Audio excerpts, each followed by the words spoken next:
That morning, my son-in-law laid a hand on me, and I stayed quiet. By dinner time, I'd cooked a feast fit for a king. My daughter smiled and said, "You finally understand your place, Dad?" She was right. I did understand. But she stopped smiling the moment she saw who was sitting at the head of the table. If you have ever felt the stinging pain of betrayal from the people you sacrificed everything for, please hit that like button. It helps this old man know he is not alone. And subscribe to the channel so you do not miss the rest of this story, because trust me, you are going to want to see how this dinner ends. Tell me in the comments where you are watching from. The heavy folder of loan documents hit my chest before I could even pour my morning coffee. It slid down my flannel shirt and landed with a thud on the cold marble floor. I did not need to pick it up to know what it was. It was the third time this month Gavin had tried to force this on me. Sign the papers. Harry Gavin screamed, his voice cracking with a desperation that only a gambler knows. We need the equity from the Lake Geneva house by noon, or the deal falls through. Do not be a stubborn old fossil, just sign the damn line. I bent down slowly. My knees popped a sound that seemed to echo in the cavernous kitchen of the suburban Chicago mansion I'd paid for. I picked up the documents. My hands were rough, callous, from 40 years of handling reinforced steel and concrete, but they did not shake. Gavin's hands, however, were trembling. He was 35 years old, a so-called venture capitalist who wore three-piece suits to sit in front of a computer screen and lose money. I looked at the papers. It was a second mortgage application for the vacation home in Wisconsin. The interest rate was predatory 7.5%. It was financial suicide. I looked up at him. He was sweating, even though the central air conditioning was set to a brisk 8. No, Gavin. I said, my voice low and steady. I told you last week, and I am telling you now, the answer is no. This structure cannot support any more weight. You are already over-leveraged. I spoke like the structural engineer I used to be. I spent my life calculating loads and stresses, ensuring that skyscrapers in downtown Chicago did not collapse under their own weight. I knew a failing structure when I saw one, and Gavin Cross was a building on the verge of implosion. You do not get to tell me about leverage, you old parasite. Gavin spat back, stepping into my personal space. You live under my roof. You eat my food. You exist because I allow it. I almost laughed. His roof. I bought this house 5 years ago when Emily said they needed more space for a family they never started. I paid cash, but I let them put their names on the mailbox because I wanted my daughter to feel proud. I wanted her to feel secure. Now that security was being used as a weapon against me, I am not signing Gavin, I said, placing the folder on the granite island. And I am not a parasite. I pay for the groceries, I pay the utilities, and I mow the lawn that you are too important to touch. That was the moment the dam broke. I saw it in his eyes first. A flash of pure, unadulterated rage. He was not used to being told no. He was a man who lived on credit and false promises, and I was the only reality check he had left. His hand moved faster than I expected for a man who had never done a day of physical labor in his life. The back of his hand connected hard with my right cheek. The sound was sickeningly loud in the quiet kitchen. It sounded like a dry branch snapping in winter. The force of it knocked my head to the side. My glasses, the wire-rimmed aviators I had worn since I was supervising the concrete pours at the Willis Tower, flew off my face. They skittered across the marble floor and hit the base of the refrigerator with a crunch. I stood there, frozen. My cheek burned like I had been touched by a welding torch. But I did not fall. I did not cry out. I just stood there, tasting the copper tang of blood from where my tooth had cut the inside of my lip. I slowly turned my head back to look at him. Gavin was breathing heavily, his hand still raised slightly, as if he was surprised by his own violence, but there was no regret in his eyes, only a dare. He was waiting for me to crumble. He was waiting for the old man to cry and beg for forgiveness. But I was not looking at Gavin. I was looking at him. Emily, my daughter, my only child, was standing in the doorway leading to the dining room. She was dressed in her power suit, ready for her job as a human resources director. She had seen everything. She had seen her husband strike her 72-year-old father. I waited. I waited for her to scream. I waited for her to run to me. I waited for her to kick him out. I waited for the little girl I had carried on my shoulders to defend the man who had worked double shifts to pay for her college tuition. Emily took a sip from her travel mug. She did not look at me. She looked at her watch. "Dad?" She sighed, and the sound of her exasperation hurt more than the slap ever could. "You really provoked him this time. You know how much stress Gavin is under with the market shifting. Why do you have to be so difficult? Just sign the papers so we can have some peace." My heart, which had been hammering against my ribs, suddenly went still. It was a cold stillness, like the silence after a building demolition is complete and the dust begins to settle. I looked at my daughter, really looked at her. I realized then that I did not know this woman. This was not the girl who used to cry when she found a wounded bird in the yard. This was a stranger who had chosen her side. She valued the lifestyle Gavin promised her more than the dignity of her own father. She was not a victim. She was an accomplice. I walked slowly over to where my glasses lay. I picked them up. One of the lenses was cracked right down the middle. The frame was bent. These glasses had survived Chicago winter's construction site accidents and 40 years of wear. They were tough, but they had finally broken under the weight of my family's greed. I put them in my shirt pocket. I wiped the trickle of blood from the corner of my mouth with the back of my hand. I looked at Gavin. He was puffing his chest out, empowered by his wife's support. Willie barked. "Are you going to sign, or do I have to teach you another lesson?" I looked him dead in the eye. Dead in. I summoned the same authority I used to use when I had to fire a negligent contractor on a job site, but I kept my voice low. Calm. Terrifyingly calm. "You made your point, Gavin," I said. Gavin sneered. "Good. So sign it." "I cannot sign it now," I said, gesturing to my shaking hands. "You rattled me. I need to calm down. I need to think." "You do not have time to think," Gavin shouted. Tonight I interrupted him. "Tonight we will settle this at dinner." Gavin narrowed his eyes, suspicious of my sudden capitulation. "Dinner." "Yes," I said. "I will cook. I will make a special meal a celebration. If I'm going to sign away the lake house, I want to do it properly. You bring the papers. Bring your lawyer to that man Fletcher. I want everything to be legal." Gavin laughed. It was a cruel barking sound. "Look at that, Emily." The old dog finally learned a new trick. Obedience. Emily walked over and kissed Gavin on the cheek, ignoring me completely. "See, babe, I told you he would come around. He just needs a firm hand." A firm hand.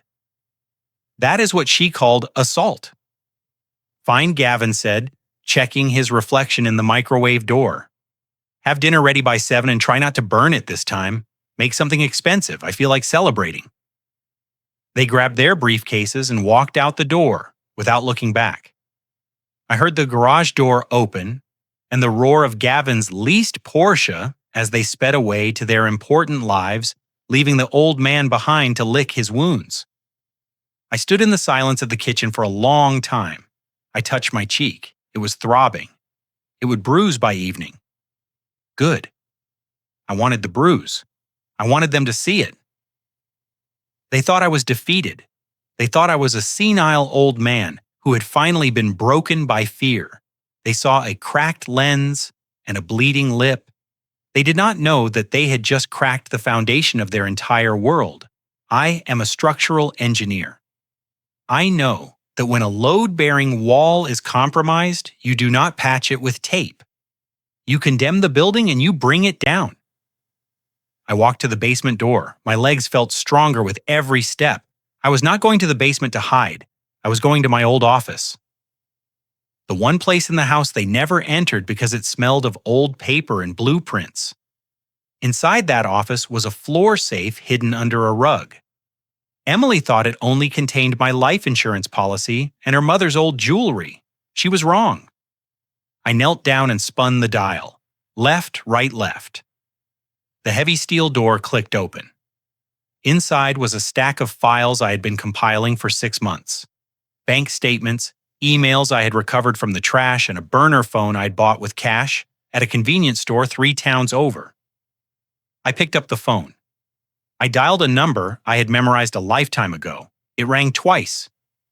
"Preston," I said when the deep voice answered. "It is Harry.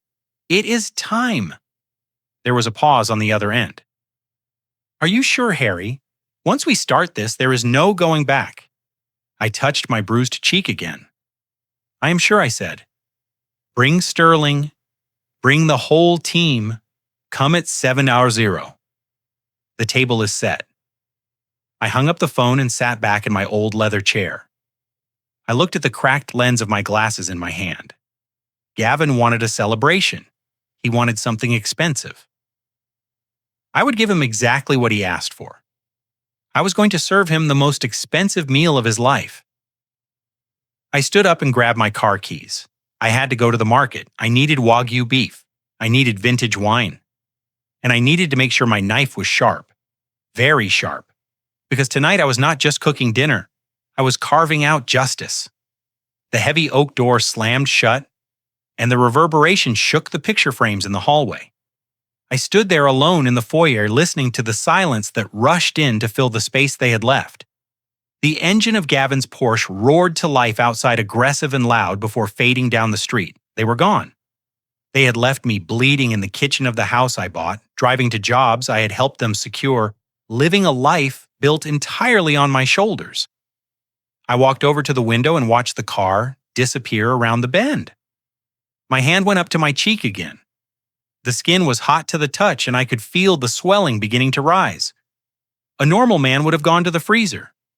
A normal man would have grabbed a bag of frozen peas or a towel with ice to soothe the inflammation. But I was not feeling like a normal man today. I did not go to the freezer. I wanted the pain. I wanted the throbbing heat in my face to remind me exactly what had happened. I wanted the bruise to turn purple and ugly by this evening. I wanted it to be the first thing Gavin saw when he walked back through that door. It was not just an injury, it was evidence. It was the final crack in the structural integrity of this family. Emily, my little girl.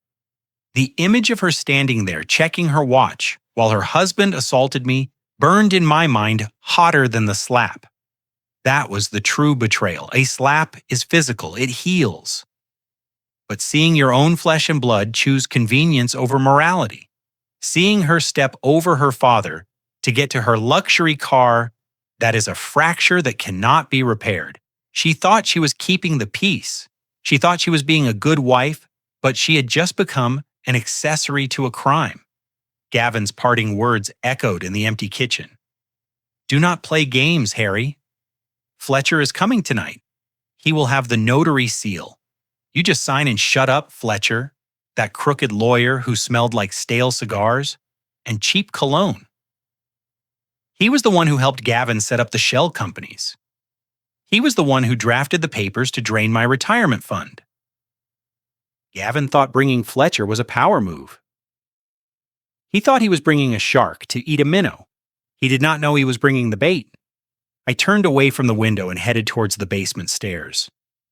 The upper floors of this house belonged to them. The marble, the skylights, the modern art that cost more than a year of college tuition. That was their world, a world of surfaces and appearances. My world was downstairs. I descended the wooden steps. The air down here was cooler, smelling of dry concrete and old paper. This was where I kept my life. Not the life they saw the old man watching TV in the corner, but my real life, my history. I walked into my office. It was a small room, unfinished, with exposed beams and a concrete floor. They hated this room. They called it the dungeon. They never came down here. That was their mistake. Arrogance always creates blind spots. I sat down at my heavy steel desk. It was an old drafting table I had saved from a demolition site in the 9S. I ran my hand over the smooth metal surface. Underneath the desk, beneath a worn-out Persian rug that Patrice had bought 40 years ago, was a floor safe. I pulled back the rug. The safe was old, solid steel encased directly into the foundation. I had poured the concrete around it myself. When I told Gavin about it years ago, I said it just held some old insurance policies and sentimental junk. He had laughed and never asked about it again. He was too busy looking for quick digital transfers to care about a mechanical lock. I spun the dial. The tumblers clicked into place with a satisfying mechanical precision. The heavy door swung open. I reached inside. There were no insurance policies. Instead, I pulled out a thick stack of documents. These were the blueprints of Gavin's destruction. I laid them out on the desk. There was the forensic accounting report I had commissioned 3 months ago. It traced every single dollar Gavin had siphoned from the family accounts. There was the copy of the forged withdrawal slip from my 401k. He had practiced my signature. It was a good forgery, but not perfect. He missed the loop on the letter B in Blackwood. I always looped it twice. He only did it once. And there was the most damning piece of all, a printed email thread between Gavin and a group of short sellers. He was leaking false information about structural defects in the Sterling Tower, a building I had consulted on 20 years ago. He was trying to drive the stock price of the Sterling Corporation down so he could bet against it and make a fortune. He was willing to destroy my professional reputation, my legacy as an engineer, just to cover his gambling debts. I looked at the papers. This was not just a family dispute anymore. This was federal fraud. This was market manipulation. This was a felony. I reached back into the safe and pulled out a rolled-up tube of paper. I unrolled it on the desk, weighing down the corners with a stapler and a hole punch. It was the original structural schematic of the house we were standing in. I looked at the load-bearing walls. I looked at the foundation points. Gavin thought he was the master of this house, but I knew exactly where the weak points were. I knew exactly where to place the charges to bring the whole thing down in a controlled demolition. Finally, I reached into the back of the safe and pulled out a small, cheap flip phone, a burner. I had bought it with cash at a gas station 2 towns over. Gavin monitored the landline. He monitored the family cell plan. He thought he was smart. He thought he had cut off my lines of communication. I powered on the phone. The battery was full.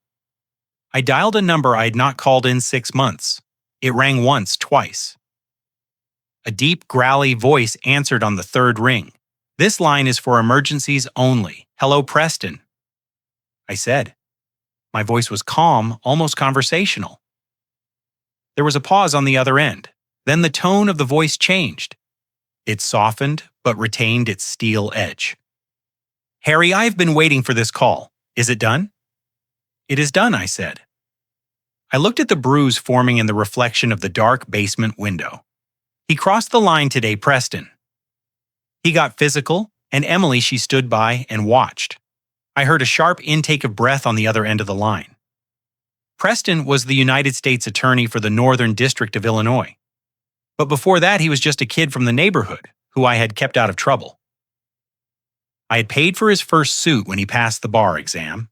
He called me Uncle Harry when we were alone. "Are you safe, Harry?" Preston asked. "Do I need to send a squad car now?" "No," I said, "not now. If you arrest him now, he will claim it is a misunderstanding. He will claim I am a senile old man who got confused. We need him to commit to the lie. We need him to feel safe." "What is the plan?" Preston asked. "He is coming back tonight at 7:00. I said he is bringing Fletcher. They are going to try to force me to sign a second mortgage on the Lake Geneva property. They think I am broken. They think I'm going to sign everything over. Fletcher is coming. Preston asked, his interest peaking. That slippery eel? We have been trying to pin something on Fletcher for years. If he is there facilitating a fraudulent loan, Harry, that is conspiracy. Exactly. I said that is why we wait. I am cooking dinner. I am making it a celebration. I want them relaxed. I want them arrogant. Okay, Preston said. I will have a team in place. No team yet, I corrected him. Just you. I want you to come to dinner. To dinner, Preston sounded confused. Yes. I told him I was inviting a friend and old chess partner. He thinks you're just some retiree. Wear a dark suit. Look intimidating, but say nothing. I want him to wonder who you are until it is too late. And Harry, I added, calls Sterling. Margaret Sterling. Preston asked. The CEO. Yes. Tell her to come too. Tell her the man who is trying to tank her stock is going to be serving roast beef at 7:00. Tell her I have the proof she needs to save her company and bury Gavin Cross. There was a long silence on the line. Then I heard a low chuckle, a dark, satisfied sound. You are going to put Gavin Fletcher, the federal prosecutor, and the CEO of the company he is sabotaging all at the same dinner table? Preston asked. That is the plan, I said. Harry, that is not a dinner party. That is an execution. It is a controlled demolition. Preston, I corrected him. And the fuse is lit. I will be there, Preston said. 7 hours sharp. I hung up the phone and powered it down. I put it back in the safe, but left the door unlocked. I would need those documents soon. I sat there for a moment in the quiet of the basement. My cheek throbbed, pulsing in time with my heartbeat. I touched the rough concrete wall of the foundation. Gavin thought I was weak because I was old. He thought I was stupid because I worked with my hands. He forgot that before you can build a skyscraper, you have to dig a hole. You have to get down in the dirt and understand the pressure. I stood up. I had work to do. I had to go to the market. I had to buy the wine. I had to select the meat. I walked up the stairs, leaving the darkness behind. The game had changed. They were playing checkers, moving pieces around, trying to steal a little money here and there. I was playing structural engineering, and I was about to pull the pin on the whole foundation. I climbed the carpeted stairs to the second floor, leaving the safety of my concrete basement behind. The air up here felt thinner, artificially chilled by the central air conditioning that ran 24 hours a day. This was Gavin's territory. The hallway was lined with black and white artistic photos of cityscapes that Gavin had bought at a gallery for thousands of dollars. He liked the aesthetic of the city, but he knew nothing about the steel bones that held it up. I walked down the hall to the double doors of his home office. He called it his command center. It was the largest room in the house with bay windows overlooking the manicured lawn. I mowed every Thursday. I pushed the door open. The room smelled of cedar and the expensive leather polish the cleaning lady used on his chair. It was messy. Not the organized chaos of a working engineer, but the careless clutter of a man who expects others to pick up after him. I walked over to his desk. It was a massive slab of imported glass resting on chrome legs. In the center sat his computer, a high-performance machine with 3 monitors, curved around the seat like a cockpit. Gavin had always been arrogant about his technology.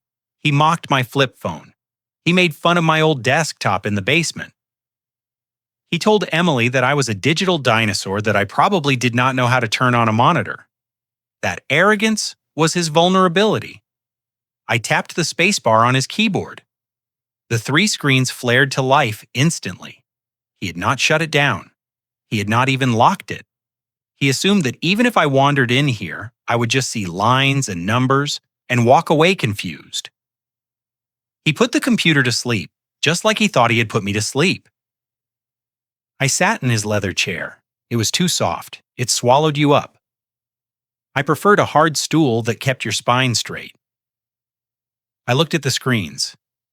They were filled with stock tickers changing colors from red to green, rapid fire chat windows, and open spreadsheets. To the untrained eye, it looked like complex financial wizardry.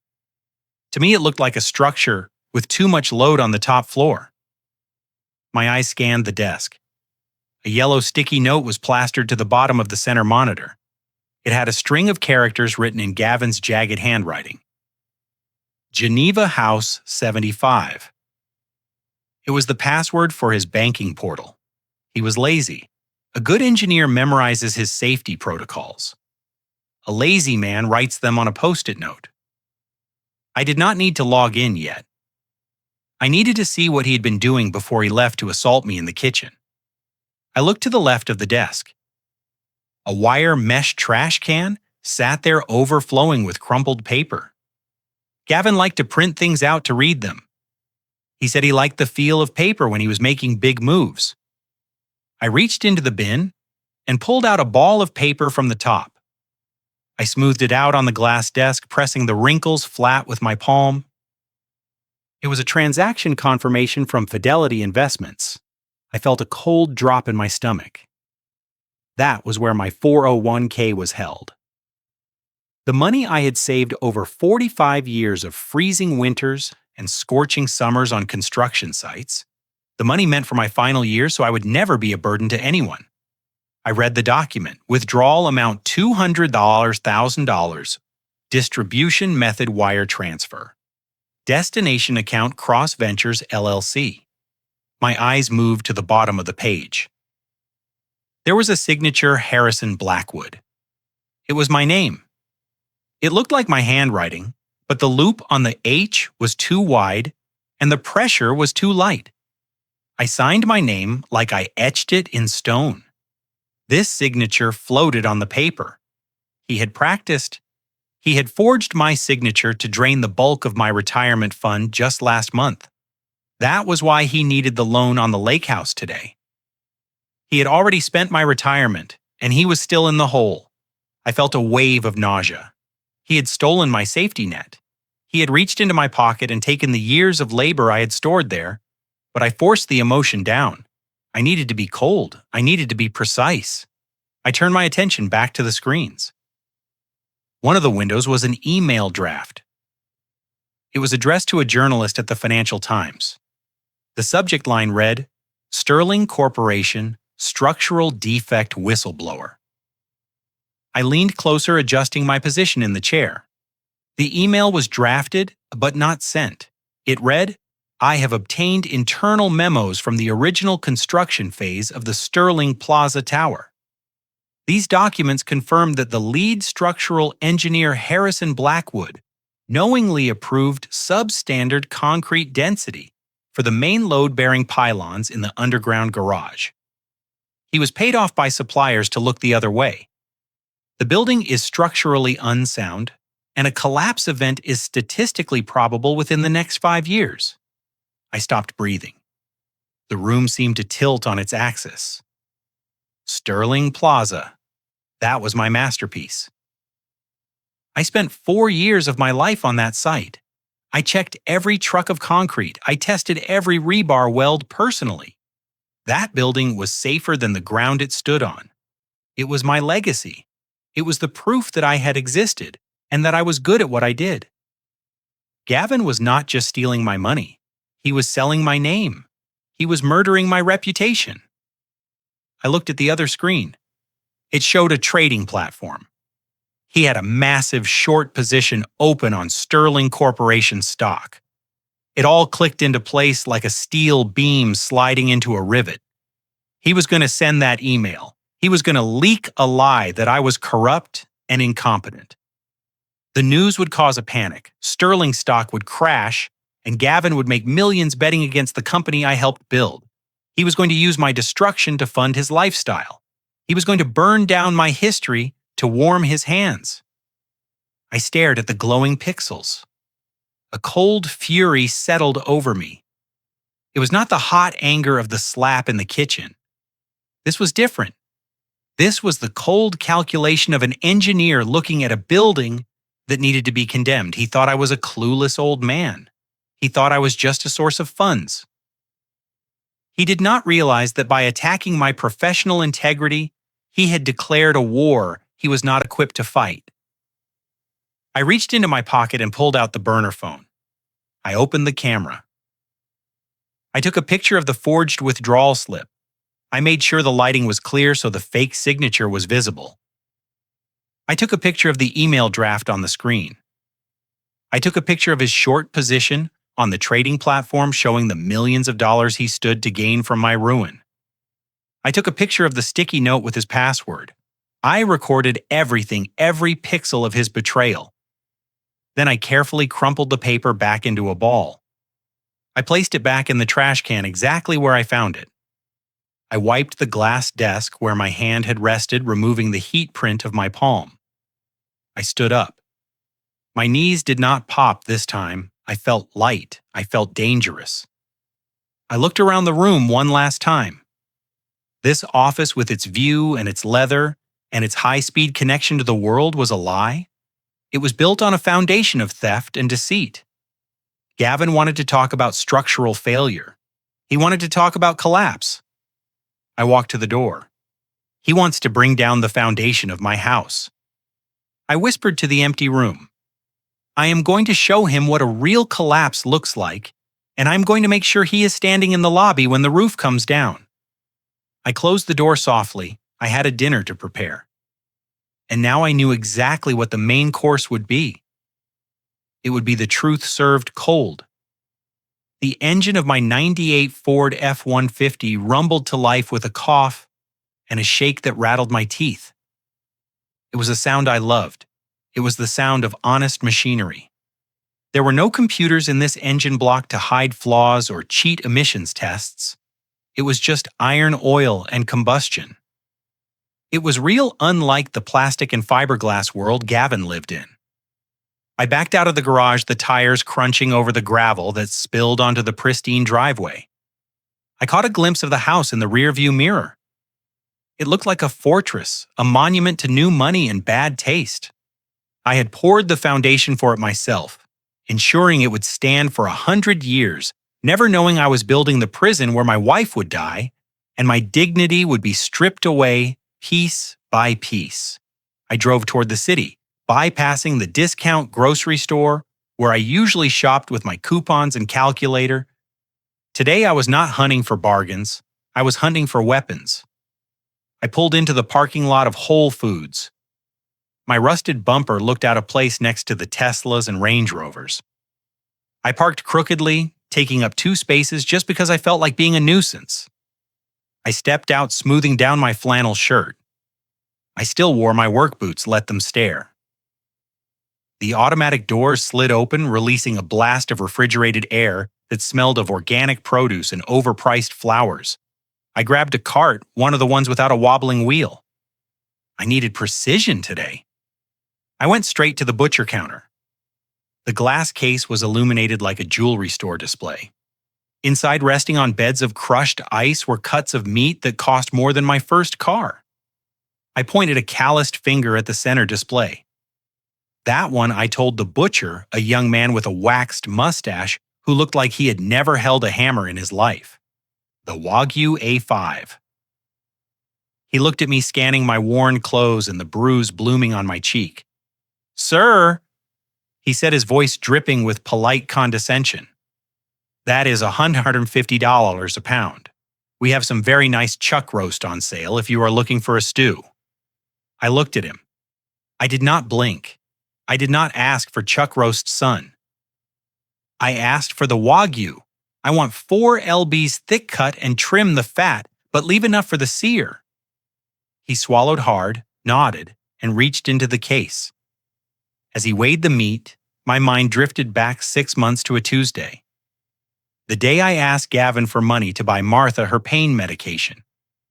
The insurance had capped out and she was hurting. She was hurting so bad she could not sleep. The good medicine, the brand name that actually worked without making her nauseous, cost $400.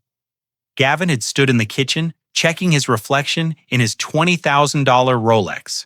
$400, Harry, he had scoffed. That is ridiculous. Just get the generic stuff. It is the same chemical compound. She won't know the difference. We are tight this month. I have to pay the membership fees at the country club. He bought a watch that cost as much as a car, but he would not pay for my wife to have a painless night. I bought the generic and I held her hand while she vomited from the side effects until dawn. I watched the butcher wrap the Wagyu. For tartar $600, I will take it, I said. I threw the package into the cart. It landed with a heavy thud. Next was the produce section. I needed mushrooms, but not just any mushrooms. I walked to the specialty case where they kept the truffles. Black winter truffles imported from France. They looked like lumps of coal, but they smelled like earth and musk. I picked up a jar, $80 an ounce. Gavin loved to talk about refinement. He loved to talk about the finer things. He had once thrown a fit because the cleaning lady used the wrong polish on his Italian leather shoes. If you want to be treated like a king, Gavin, I whispered to the jar in my hand, I am going to feed you like one right before the guillotine drops. I put 3 jars in the cart. Finally, I headed to the wine cellar at the back of the store. It was temperature-controlled, quiet, and smelled of cork and oak. I walked past the shelves of $20 bottles that Gavin usually drank on weeknights. I went to the locked cabinet. I scanned the labels until I found it. Chateau Margaux 1995, the year Emily was born. I stared at the bottle through the glass. I remembered that year. I remembered holding her in the delivery room, her tiny hand gripping my finger. I remembered promising her that I would build her a world where she would never be unsafe. I worked double shifts for 20 years to keep that promise. I built the foundation of her life with my own sweat. And this morning she watched her husband strike me and told me I was annoying him. I waved down the sommelier. He came over with a key ring. Open it, I said. He unlocked the cabinet and carefully pulled the bottle out. It was covered in a fine layer of dust. An excellent choice, sir, he said. A very complex vintage. Are you celebrating a special occasion? You could say that, I replied, taking the bottle. I am celebrating the end of an era.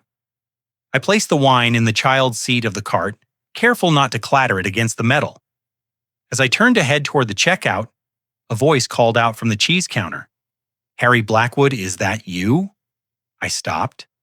I knew that voice. It was deep, raspy, the voice of a man who had smoked too many cigarettes on high-rise scaffolding. I turned around. Standing there holding a wedge of aged cheddar was Tom Miller. We had worked together on the Millennium Park project back in the early 2000s. He was a site foreman, a good man who knew how to read a blueprint better than most architects. Tom, I said, forcing a smile. It has been a long time. He walked over, his eyes widening as he saw the bruise on my face. Jesus, Harry, what happened? You run into a steel beam. Something like that, I said, touching my cheek. Just a little household accident. Tom looked skeptical, but he knew the code.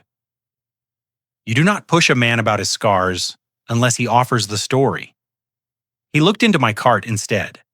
Wagyu beef Chateau Margaux truffles. Hell, Harry, did you hit the lottery? Or did you finally decide to sell that patent? I stiffened the patent. Years ago, I had developed a specific type of joint coupling for high-stress seismic zones. It was a niche invention, something only a structural engineer would understand, but it was revolutionary. It allowed skyscrapers to sway 3% more without compromising the core integrity. I had patented it, then sat on it. I never sold it because I wanted to refine it. I wanted it to be perfect. Gavin knew I had some old drawings, but he had no idea what they were worth. He thought intellectual property was something you bought, not something you built in a garage. Word on the street is that Sterling Construction is looking for a new seismic solution for their West Coast expansion, Tom said, leaning in. They are saying your coupling is the only thing that passes the new codes. That patent must be worth a fortune now, Harry. Millions. I looked at the wine bottle. 1995. The year I became a father. The year I started building a legacy I thought I would leave to my family. I am not selling it, Tom, I said quietly. Tom looked confused. You're holding on to it. Why, you are retired. Cash out. Go to Hawaii. I am not holding on to it either, I said. A strange calm washed over me. Then what are you doing with it? I am giving it away, I said. Tom's jaw dropped. Giving it away? To who I looked him in the eye? To the only people who still understand the value of a solid foundation, I said, you will hear about it on the news tomorrow, Tom. Tonight I am having a dinner party and I am serving justice. I patted him on the shoulder and pushed my cart toward the registers. I unloaded the groceries onto the belt. The total came to $1,430. I pulled out my old leather wallet. Inside was a credit card I had not used in 5 years. It was not linked to the joint account Gavin monitored. It was linked to a separate account, one funded by consulting fees I had done quietly over the years, fees I had hidden in the safe. The cashier ran the card. It was approved. I walked out into the parking lot. The plastic bags cutting into my fingers. The sun was beginning to dip lower in the sky, casting long shadows across the asphalt. I loaded the precious cargo into the passenger seat of the truck, strapping the wine in with the seatbelt as if it were a passenger. I climbed into the driver's seat and started the engine. The truck vibrated alive and ready. I had the meat, I had the wine, I had the evidence in the safe, and I had the guest list. Gavin wanted a feast. He wanted a show. I put the truck in gear and pulled out of the lot. I was going home to cook. And when I was done, there would not be any leftovers. The kitchen island was no longer a place for family breakfasts. It was a workbench. I laid out the ingredients with the same precision I used to lay out blueprints for a suspension bridge. The Wagyu beef sat on a wooden board marbling white against the deep red room temperature ready for the heat. The truffles were in a small glass bowl, dark and earthy. The bottle of Chateau Margaux stood open, breathing the air around it, smelling of oak and history. I sharpened my chef's knife. The sound of steel against the wet stone was rhythmic. Shh. It was the same sound as a shovel hitting gravel. It was the sound of work. I tested the edge against a piece of paper. It sliced through without a sound. Perfect. I started chopping the shallots for the reduction. My hands moved automatically. I did not look at the blade. I looked at the clock on the microwave. 6:15. They would be here soon. I placed a cast iron skillet on the burner and cranked the flame to high. You do not cook Wagyu on low heat. You need violence. You need a thermal shock to sear the outside while keeping the inside meltingly tender. It is like tempering steel.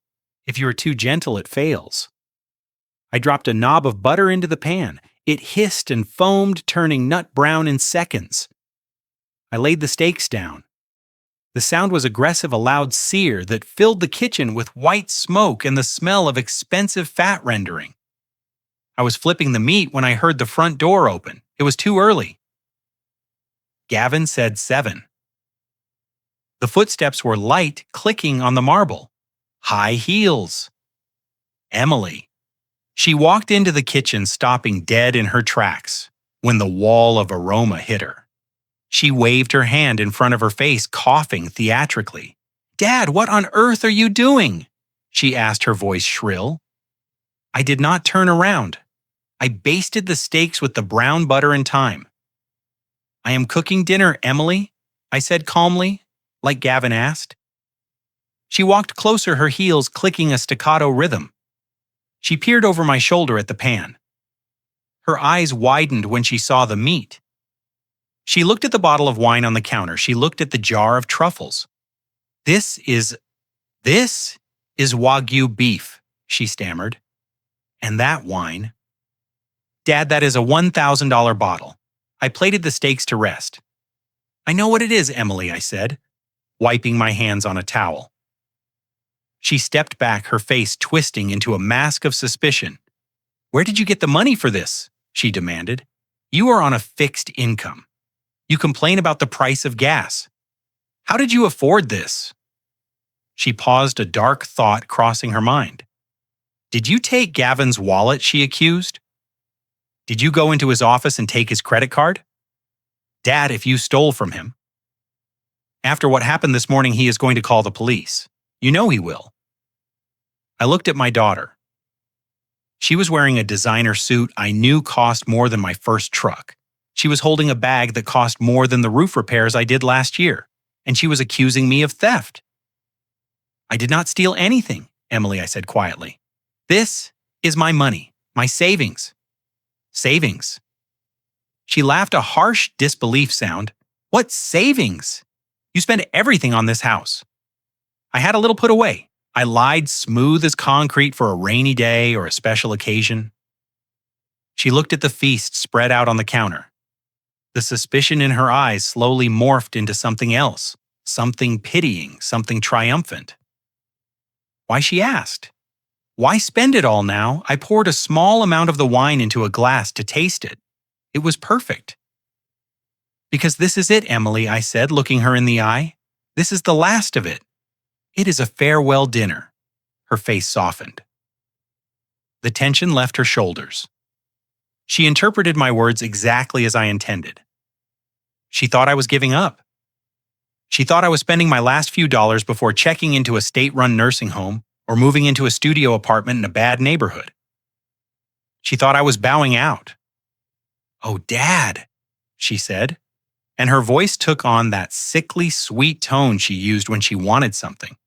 You finally get it. You finally understand that this arrangement, it just was not working. It is better this way for everyone. For everyone, I repeated. Yes, she said, reaching out to touch my arm but pulling back when she saw the grease on my sleeve. Gavin needs his space. We need our privacy. And you need somewhere quieter. Somewhere you do not have to worry about maintenance or bills. It is the right decision, Dad. I am proud of you for being sensible. Proud of me. She was proud that I was making myself homeless to accommodate her husband's ego. She looked at the steaks again, licking her lips. Well, she said, brightening up. Since it is a celebration, maybe I will go change into something nicer. It smells amazing, Dad. Really, you outdid yourself. She turned and trotted out of the kitchen, practically skipping. She was happy. She was relieved. Her problem was solving itself. The old man was leaving and he was making dinner on his way out. I watched her go. I felt a coldness in my chest that had nothing to do with the temperature. It was the feeling of the last tie being severed. I turned back to the stove. I had a sauce to finish. I deglazed the pan with a splash of the Margot, scraping up the brown bits of meat. I added the chopped truffles and a splash of heavy cream. I whisked it until it was dark and glossy. It was 6:55. The rumble of the Porsche engine announced their arrival. It was followed by the slam of a car door and the sound of men laughing. The front door opened. Something smells expensive. Gavin's voice boomed through the hall. He walked into the kitchen, loosening his tie. He looked flushed, excited. Beside him was a man I recognized instantly, Fletcher. He was shorter than Gavin Rounder, with a suit that was too shiny and a smile that looked like it was painted on with oil. He carried a leather briefcase that looked like it cost more than he was worth. Well, well, well, Gavin said, walking over to the island. Look at this spread. Wagyu Margot Fletcher, look at this. I told you the old man could cook. Fletcher sniffed the air. Very impressive, Mr. Blackwood, he said, his voice oily. I did not know you had it in you. I wiped the knife clean and set it down. I have a lot of surprises left in me, Mr. Fletcher, I said. Gavin laughed, slapping Fletcher on the back. See, he is docile now. He knows who the alpha is. Gavin looked at me, pointing to the bruise on my face. It had darkened to a deep purple, angry, and swollen. That looks nasty, Harry, he said with zero sympathy. You should put some makeup on it before we eat. Takes away from the appetite. I touched the bruise. No, I said I will wear it. It reminds me of why we are here. Gavin shrugged. Suit yourself. Just do not bleed on the tablecloth. He turned to Fletcher. Pour yourself a drink, Fletcher. The old man will serve us in a minute. We will eat. He will sign the papers and then we can get back to business. Fletcher rubbed his hands together. Excellent. I have the notary seal ready. It will take 2 minutes.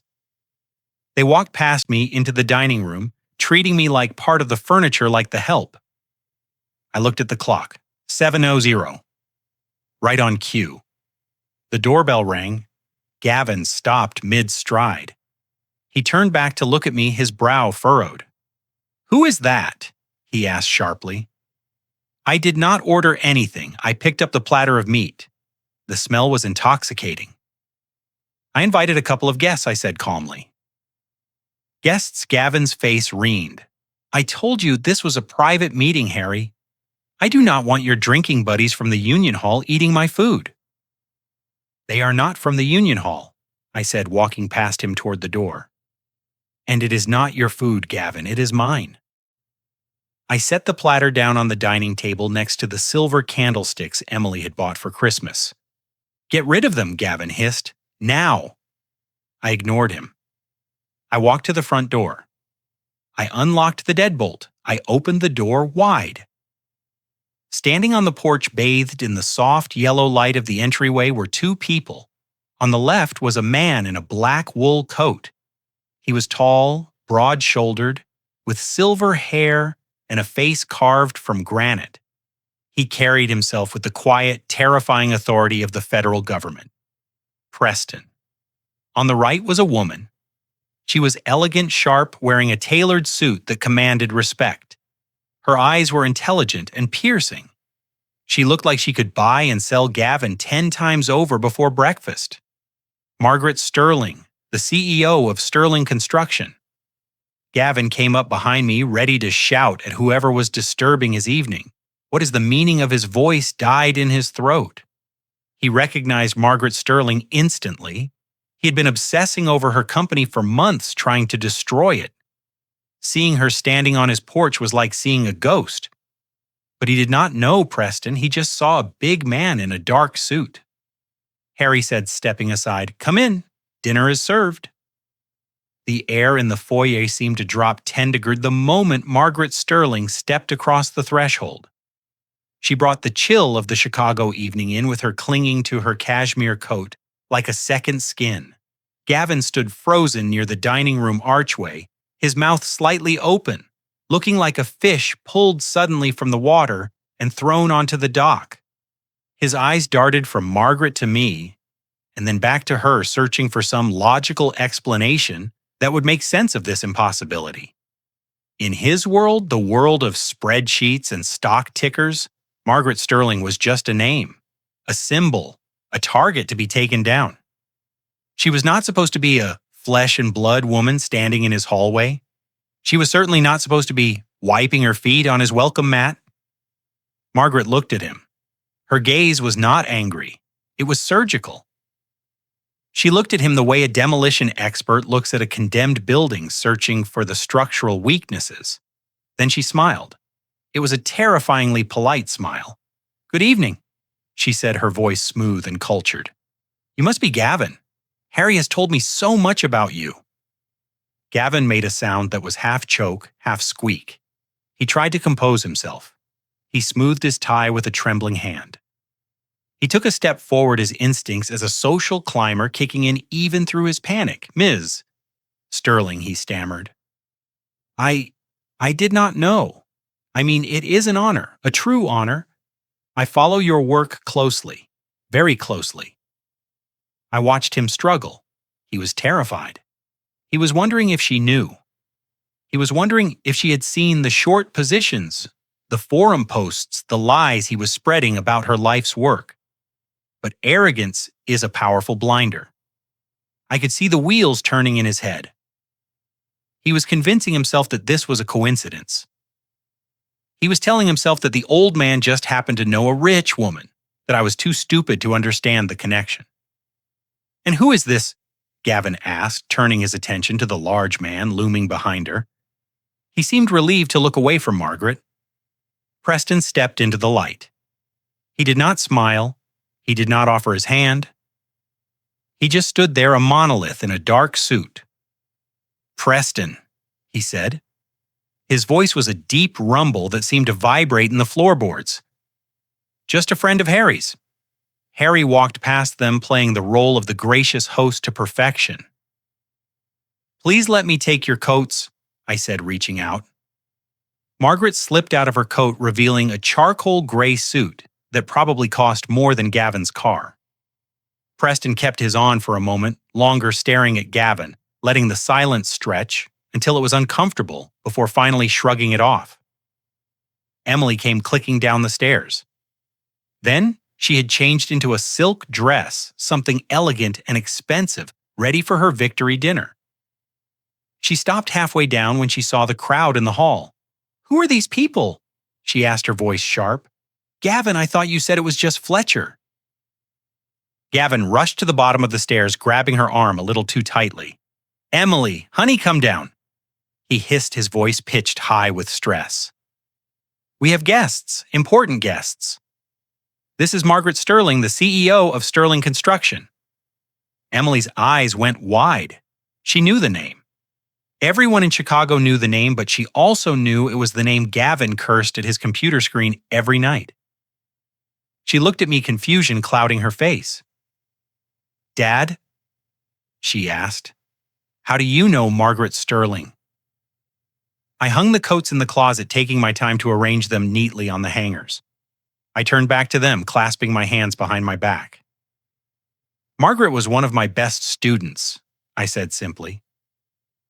"Back when I was teaching advanced structural theory at the Institute, she was the only one who could calculate wind shear loads in her head." Margaret nodded at Emily. "Your father taught me everything I know about keeping a building standing when the world tries to knock it down," she said. "He is a legend in the industry, Mrs. Cross. I assumed you knew." Emily blinked. She looked at me as if I had suddenly started speaking Greek. To her, I was just the guy who fixed the leaky faucets and paid for the groceries. She had never asked about my career. She had never asked about the buildings I raised, and Preston. I continued gesturing to the large man who was currently inspecting the crown molding with a critical eye.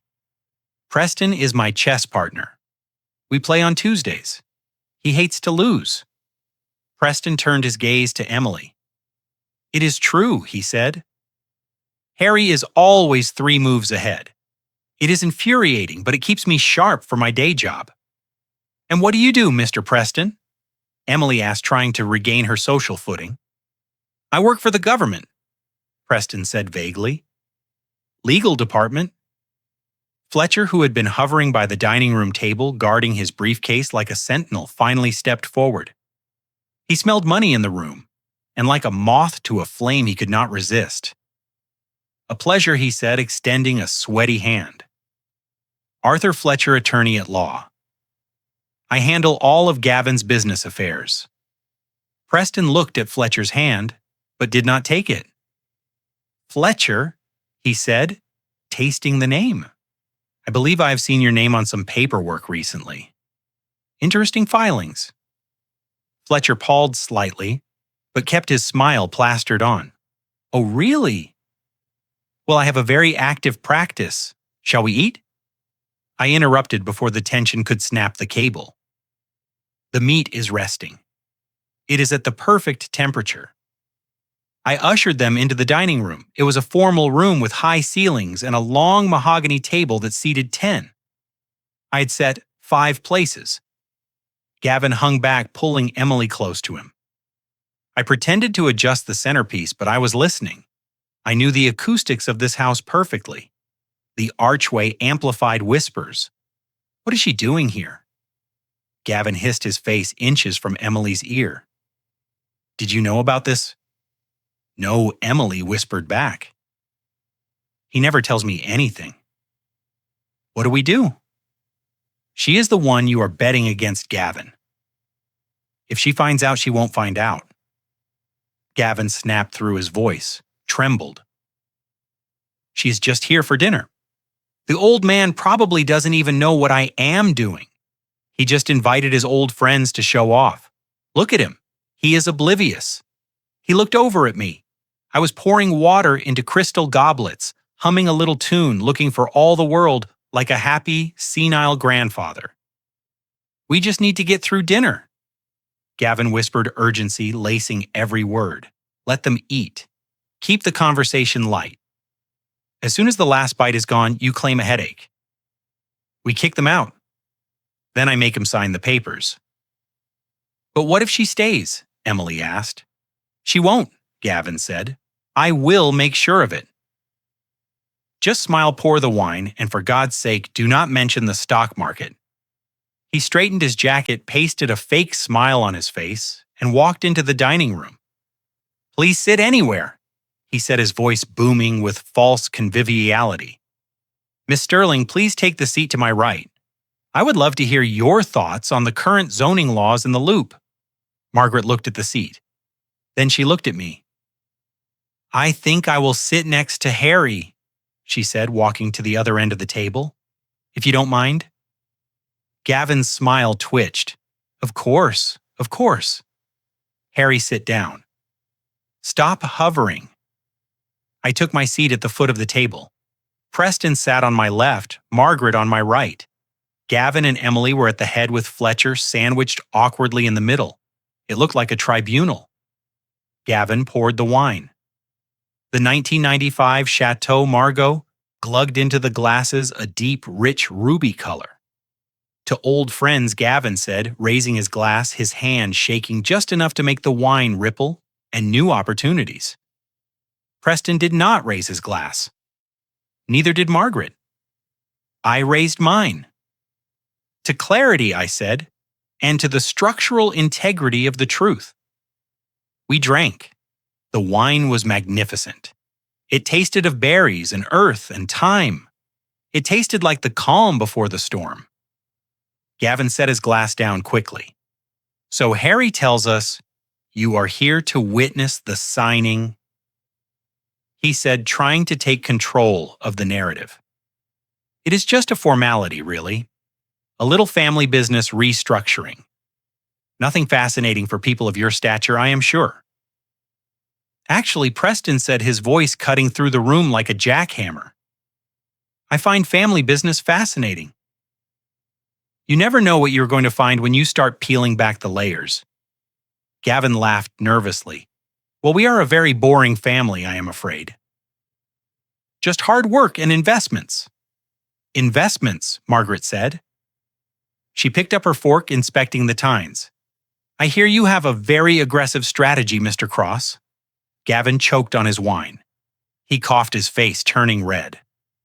Emily patted his back, looking alarmed. I like to take risks, he wheezed. We noticed, Preston said. I stood up. I will get the meat, I said. I walked back into the kitchen. My heart was beating slow and strong. The trap was set. The rats were in the cage. I picked up the heavy silver platter. The Wagyu beef sizzled softly. I arranged the silver clock over it, hiding the meat from view. But I had another platter prepared. One hidden in the pantry. A second silver platter identical to the first. I looked at it. Underneath that silver dome was not meat. It was the stack of papers from the safe. The photos of the computer screen, the forensic accounting, the recordings. I took a deep breath. I picked up the first platter, the one with the beef.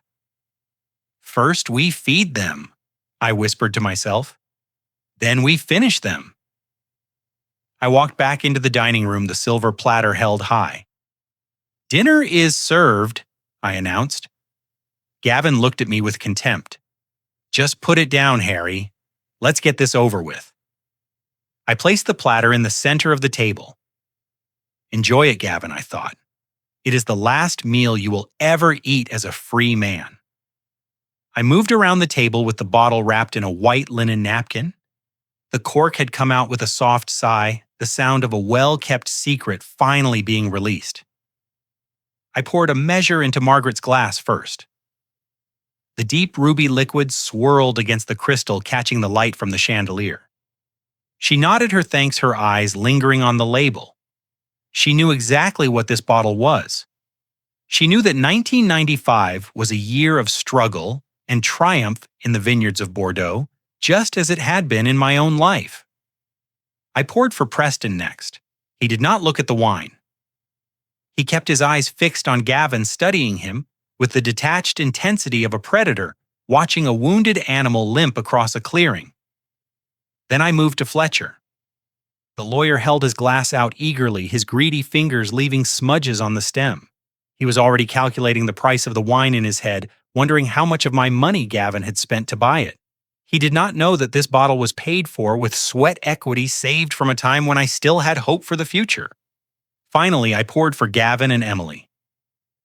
Gavin did not even look at me. He was too busy leaning toward Margaret, invading her personal space, with his cologne and his desperation. "You know Miss Sterling." Gavin said, his voice loud and booming, trying to fill the room with his importance. "It is a pleasure to finally meet you. I have been analyzing your company's market movements for months.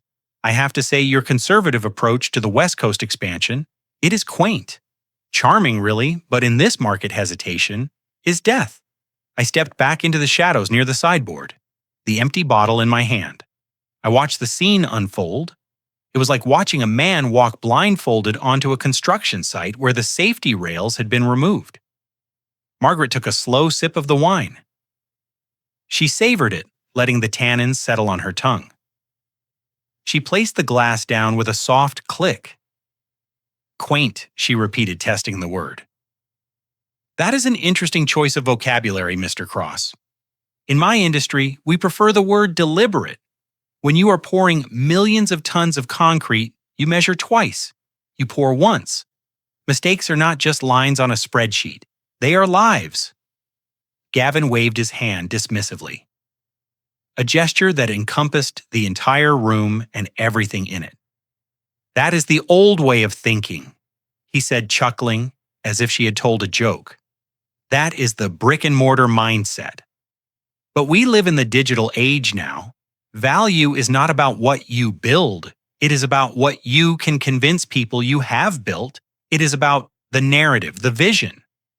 He gestured toward me without looking, pointing a finger over his shoulder. "Take my father-in-law here. Harry is a good man's salt of the earth. But he spent 40 years of his life mixing concrete and welding steel beams. He thinks hard work is the same thing as smart work. He does not understand that the real masters of the universe do not get their hands dirty. We move capital, we create value out of thin air." I felt a muscle twitch in my jaw mixing concrete. That is what he thought I did. He thought structural engineering was just manual labor. He did not know about the sleepless nights calculating wind shear. He did not know about the physics of load distribution. He did not know that without men like me, the glass tower he sat in would be a pile of twisted metal and shattered glass. Emily laughed nervously, taking a large gulp of wine. "Dad did work very hard, Gavin. He provided for us." Gavin patted her hand condescendingly. "Of course he did, babe, and that is adorable. But let us be honest, he was a laborer. He does not understand the complexities of the financial markets. That is why he is so afraid of this loan. He sees debt as a burden. I see it as a tool, a lever to move the world." Margaret smiled. It was not a warm smile. It was the smile of a structural inspector finding a fatal crack in a support column. "A lever," she said softly. Archimedes said, "Give me a lever long enough and a fulcrum on which to place it, and I shall move the world." But you are forgetting the second part of the equation, Mr. Cross. The fulcrum, the base. If your base is weak, the lever does not move the world. It snaps and it crushes the person holding it. Gavin frowned, confused by the metaphor. He took a drink of wine, swishing it around his mouth, like he had seen people do in movies, having no idea what he was tasting. "I have a very solid base," he insisted. "My firm is on the cutting edge. We are seeing returns that would make your board of directors weep with joy. That is why I wanted to talk to you tonight about Sterling Construction. I think your stock is undervalued, vulnerable. I tightened my grip on the neck of the bottle. He was doing it. He was sitting at my table, eating my food, and threatening the woman whose company he was trying to destroy. The audacity was breathtaking. Margaret leaned forward, her eyes locked onto his. Vulnerable, she said. That is a dangerous word. You know, Mr. Cross, I have always believed that the most important person in any building project isn't the architect. It isn't the financier. It is the structural engineer, the one who ensures that when the wind blows and the earth shakes, the building stands. She paused, letting the silence stretch. Your office is in the Sterling Plaza Tower, isn't it? She asked. Gavin nodded, puffing out his chest. 42nd floor corner office, best view in the city. It is a magnificent building, Margaret agreed. It won 3 international awards for safety and innovation. Do you know why Gavin shrugged? Good architects, expensive materials. No. Margaret said, because of the seismic joint coupling system used in the foundation, it was a revolutionary design. It allows the building to absorb energy rather than resist it. It was designed by a genius, a man who understood that true strength comes from flexibility, not rigidity. She looked past Gavin, her eyes meeting mine in the shadows. Do you know who designed that system, Mr. Cross? She asked. Do you know the name of the man who keeps your 42nd floor from crashing into the basement every time the wind hits 50 m/h? Gavin laughed again. I have no idea. Probably some German guy or a Japanese firm. Who cares? It is just plumbing and wires in the walls. Just plumbing and wires. I stepped forward. I placed the empty bottle on the sideboard with a deliberate thud. It was not a German guy, Gavin. I said, my voice low. And it was not a Japanese firm. Gavin turned to look at me, annoyed at the interruption. Harry, we are talking business here. Go get the next course and bring the notary. I want to get this over with. Preston cleared his throat. The sound was deep resonant, like a stone dropped into a deep well. It commanded immediate attention. Everyone turned to look at the man in the black suit, who had not spoken a word since he entered the house. Preston placed his hands on the table. They were large hands, steady and calm. He looked at Gavin with an expression of mild curiosity, as if he were examining a particularly interesting insect.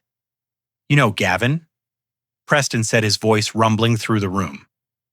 I find your theories on leverage very interesting, especially the part about creating value out of thin air. Gavin looked at him, trying to place him. He was realizing too late that this was not just an old chess partner. And you are a lawyer? Gavin asked, his confidence wavering slightly. Something like that, Preston said. I work with numbers too. I look for patterns, anomalies, and recently a very interesting pattern crossed my desk. Gavin's smile faltered. What kind of pattern? Short sales, Preston said. Massive leveraged short positions against a single company, Sterling Construction, executed through a series of shell companies registered in the Caymans. But the interesting thing is the IP address used to execute those trades traces back to a residential address in the suburbs of Chicago. The room went deadly silent. The only sound was the hum of the refrigerator in the kitchen and the shallow breathing of my daughter. Gavin froze. His hand, which had been reaching for his wine glass, stopped in midair. I do not know what you are talking about, he stammered. I am a venture capitalist. I have a diverse portfolio. Preston leaned in closer. I am sure you do, Preston said. But the Securities and Exchange Commission has a different name for it. They call it market manipulation and insider trading based on fabricated information. Gavin turned pale. His eyes darted to Fletcher, seeking help. Fletcher was staring at his plate, sweating, looking like he wanted to dissolve into the floorboards. I heard you have been having some trouble with the SEC lately. Gavin pressed and continued relentlessly. I heard they are preparing a subpoena. In fact, I heard the warrant was signed this morning. Gavin's hand shook. His fingers spasmed. The heavy crystal fork he was holding slipped from his grip. It hit the fine china plate with a loud, sharp clatter that sounded like a gunshot in the quiet room.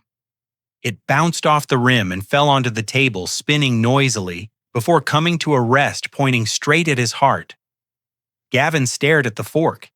He could not seem to make his hand work to pick it up. He looked up at Preston, and for the first time I saw real fear in his eyes. "Who are you?" he whispered. I stepped out of the shadows. I walked to the table. I picked up the silver clutch that was covering the center platter. The metal was cool in my hands. "He is the man who is going to introduce you to your new reality, Gavin," I said. I lifted the silver dome. Underneath, sitting on the velvet line tray, was not the Wagyu beef. It was a stack of papers, a thick stapled report with the Department of Justice seal on the cover page. And resting on top of it was a USB drive. "Enjoy your meal," I said. "It is going to be a long night." The silver dome sat on the table like a tombstone, but Gavin refused to read the inscription. He stared at the Department of Justice seal for a fraction of a second, his eyes bulging, and then he squeezed them shut. Denial is a powerful drug. It can make a man ignore the fire burning his own shoes just because he does not want to buy a new pair. He swept his arm across the table in a violent, jerky motion, knocking the crystal wine glass over. The dark red liquid bled across the white tablecloth, staining the linen like an expanding wound. He did not apologize. He did not reach for a napkin. Instead, he reached into his inner jacket pocket and pulled out a thick blue folder. "Enough," Gavin roared, slamming the folder down onto the wet tablecloth. The sound made Emily jump.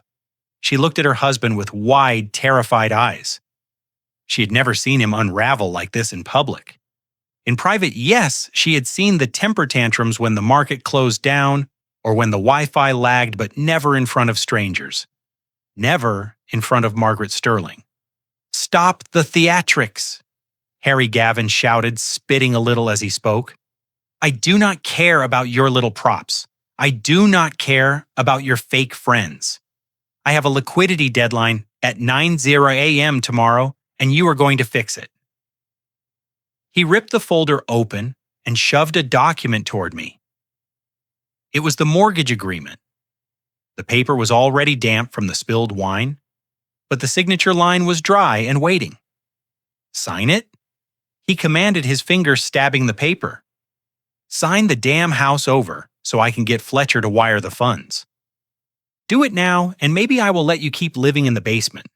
Do not make me call the orderlies to drag you to a home tonight." I looked at the paper. It was a standard lien agreement. It would strip the equity out of the property, leaving nothing but debt. If he defaulted, and I knew he would, the bank would take the house within 6 months. He was asking me to sign my own eviction notice. I did not move. I did not reach for the pen he threw at me. I just looked at him with the calm detachment of a man watching a building collapse from a safe distance. Margaret reached out. Her hand was steady, manicured, and draped in gold bracelets. She picked up the soggy document with 2 fingers as if it were a soiled rag. "May I?" she asked, not waiting for an answer. She brought the paper closer to the candlelight, adjusting her reading glasses. She scanned the terms. She looked at the interest rate. She looked at the property description. Then she laughed. It was not a polite laugh. It was a genuine, amused chuckle. The sound of a professional seeing an amateur make a fatal error in calculation. Gavin glared at her. "What is so funny, oh, Mr. Cross?" Margaret said, placing the paper back down. "It is just that this document is worthless. It is a fairy tale." Gavin turned purple. "It is a standard lien drafted by my attorney. It is perfectly legal. It might be drafted correctly," Margaret said, wiping her fingers on a napkin. "But the premise is flawed. You cannot mortgage this house, Gavin. You cannot leverage it. You cannot sell it." "And why is that?" Gavin sneered. "Because the old man is stubborn." "No," Margaret said, her eyes dancing with mirth, Because you do not own it. The room went silent again. Emily set her glass down hard. Excuse me? Emily said, her voice trembling with indignation. Of course we own it. We have lived here for 5 years. We picked out the curtains. We renovated the master bath. My name is on the mailbox. Margaret looked at Emily with pity. Putting your name on a mailbox does not convey title, dear, she said softly. I had my team run a title search on this property this morning when Harry invited me. I like to know where I'm eating. And according to the Cook County Recorder of Deeds, neither Gavin Cross nor Emily Cross appears anywhere on the title history. Gavin stood up his chair, scraping loudly against the floor. That is a lie. Harry bought this house for us. It was a wedding gift. He put it in our names. He told us. He turned to me, his eyes wild. Tell her, Harry. Tell her it is my house. I took a sip of my water. It was cool and clean. I never said it was your house, Gavin, I said quietly. I said it was your home. There is a difference. What are you talking about? Emily cried, standing up to join her husband. You signed the papers at the closing. Dad, you gave us the keys. I signed the papers as the trustee. I corrected her. Trustee. Gavin repeated the word, hanging in the air like smoke. Yes, I said. 10 years ago, when I started seeing how you spent money, Gavin, when I saw how you leased cars you could not afford and bought suits on credit, I made a decision. I knew that if I gave this house to Emily, you would leverage it within a year. You would gamble it away. I looked at Fletcher. The lawyer was trying to make himself invisible, sinking lower in his chair, so I created the Blackwood Trust. I continued, a revocable living trust. I am the sole grantor and the sole trustee. The house belongs to the trust, not to me, not to you. I leaned forward, resting my elbows on the table. You have been living here as guests, I said. Guests who do not pay rent, guests who treat the landlord like a servant. But you own nothing. The equity you are trying to sell to save your skin does not exist for you. It is a ghost. Gavin looked at Fletcher. Is this true? Fletcher loosened his collar. He looked like he was having trouble breathing. I did not check the title deed recently, Gavin Fletcher stammered. I assumed since you lived here. You assumed, Gavin screamed. I pay you $500 an hour to assume. He turned back to me. His face was twisted into a mask of pure hatred. He looked like a cornered rat, realizing the trap had no exit. You old bastard, he hissed. You tricked us. You let us put money into this place. We paid for the pool. We paid for the landscaping. You paid for nothing. I reminded him, I paid for the pool maintenance. I paid the gardeners. You just threw parties here and pretended you were rich. Gavin slammed his fists onto the table, making the plates jump. I do not care about your trust, he shouted. You can revoke it. You can sign it over. Do it now, Harry. I need that money. I am short on sterling stock, and the margin call is coming at opening bell. If I do not post collateral, they will liquidate me. I will lose everything. He pointed a shaking finger at my face. You owe me this, he screamed. For taking care of you, for letting you live here after Mom died.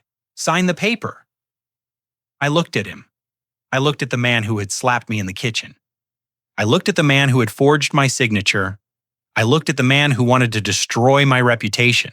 He wanted me to save him. He wanted me to pull him out of the rubble of the disaster he had created. I stood up slowly. I picked up the wine-stained mortgage paper. I looked Gavin in the eye. You want to mortgage my house to pay for your gambling debts? I asked, my voice steady as a steel beam. You want me to destroy my security to save your vanity? Yes. Gavin breathed, thinking he had won, thinking I was about to cave. Just sign it. I ripped the paper in half. The sound was loud in the quiet room. Then I ripped it again and again until it was just a pile of wet confetti on the table. Never, I said. Gavin stared at the torn paper. His face went slack. What did you say? he whispered. I said never. I repeated, my voice rising. Not 1 cent, not 1 brick.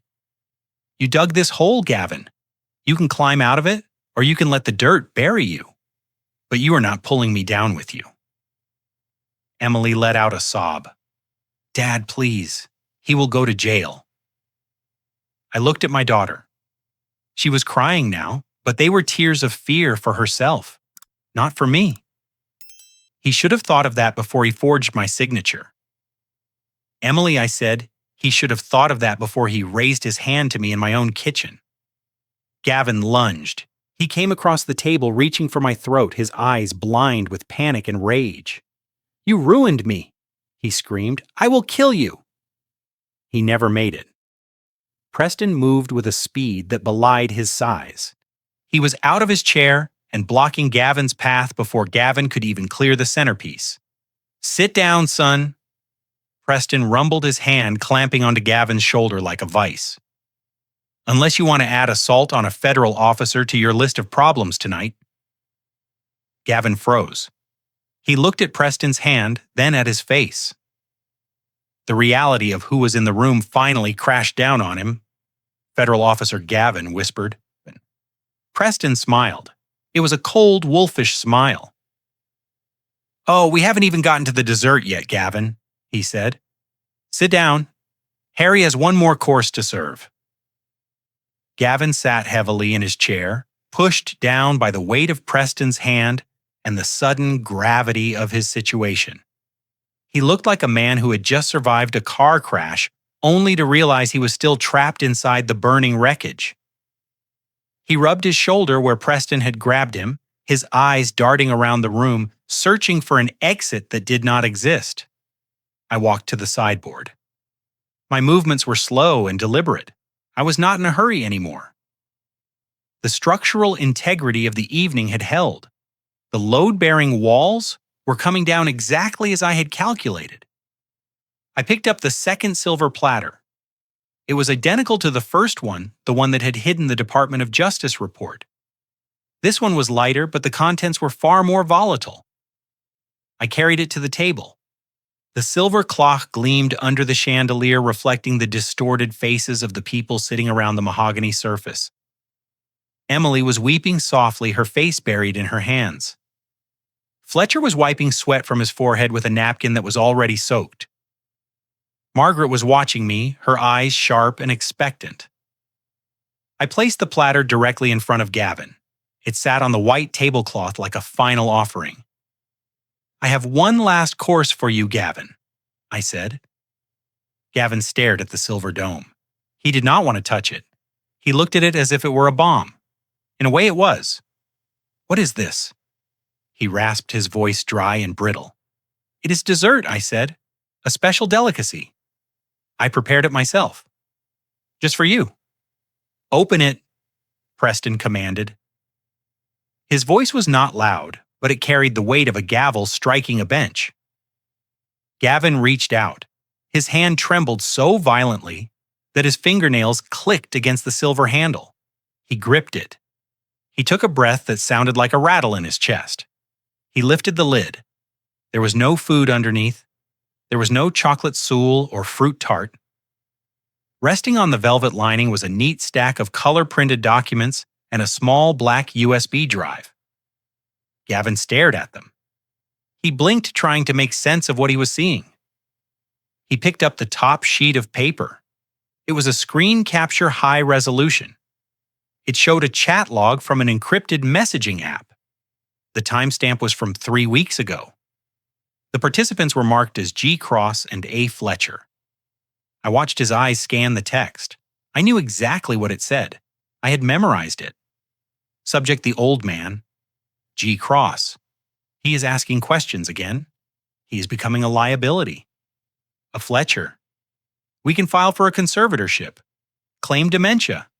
If you get 2 doctors to sign off, we can take control of his assets within 48 hours. G. Cross. Do it. I am tired of asking for permission. Let us put him in that state facility off the highway. The cheap one. He won't know the difference once they medicate him. He will just be a drooling vegetable. Gavin dropped the paper. It fluttered to the table, landing face up. Emily looked at it. She read the words. Her sobbing stopped abruptly. She looked at her husband. "You were going to put him in a home," she whispered. "A state facility. You told me you were looking at luxury assisted living communities. You told me he would have a garden view." Gavin did not answer her. He was frantically shuffling through the other papers. The next document was a transaction history from his trading account. It showed the massive naked short positions he had taken against Sterling Construction. It showed the leverage ratios. It showed that he had bet every single dollar he had and millions he did not have on the destruction of Margaret's company. Margaret reached over and plucked the paper from his hands. She read it quickly, her eyes narrowing. "You leveraged yourself 20-1, she said, her voice icy. "You were not just betting against my company, Mr. Cross. You were trying to induce a panic. You were leaking false safety reports to analysts. That is not investing. That is sabotage." Gavin ignored her. He was staring at the last document in the stack. It was the forensic analysis of my 401k withdrawal, the one with the forged signature, the one that proved he had stolen my life savings to fund his margin calls. He looked at the USB drive. "What is on this?" he asked, his voice barely audible. I leaned in close. "That is the audio," I said. Gavin looked up at me. "Audio, yes," I said. "From your office and from the kitchen. From the night you told Fletcher to draft the competency papers. I have recordings, Gavin. Hours of them. I have you laughing about how easy it was to steal from the clueless old man. I have you planning to sell my patent to a Chinese firm for pennies just to get quick cash." I pointed to the USB drive. "I heard you, Gavin, every word.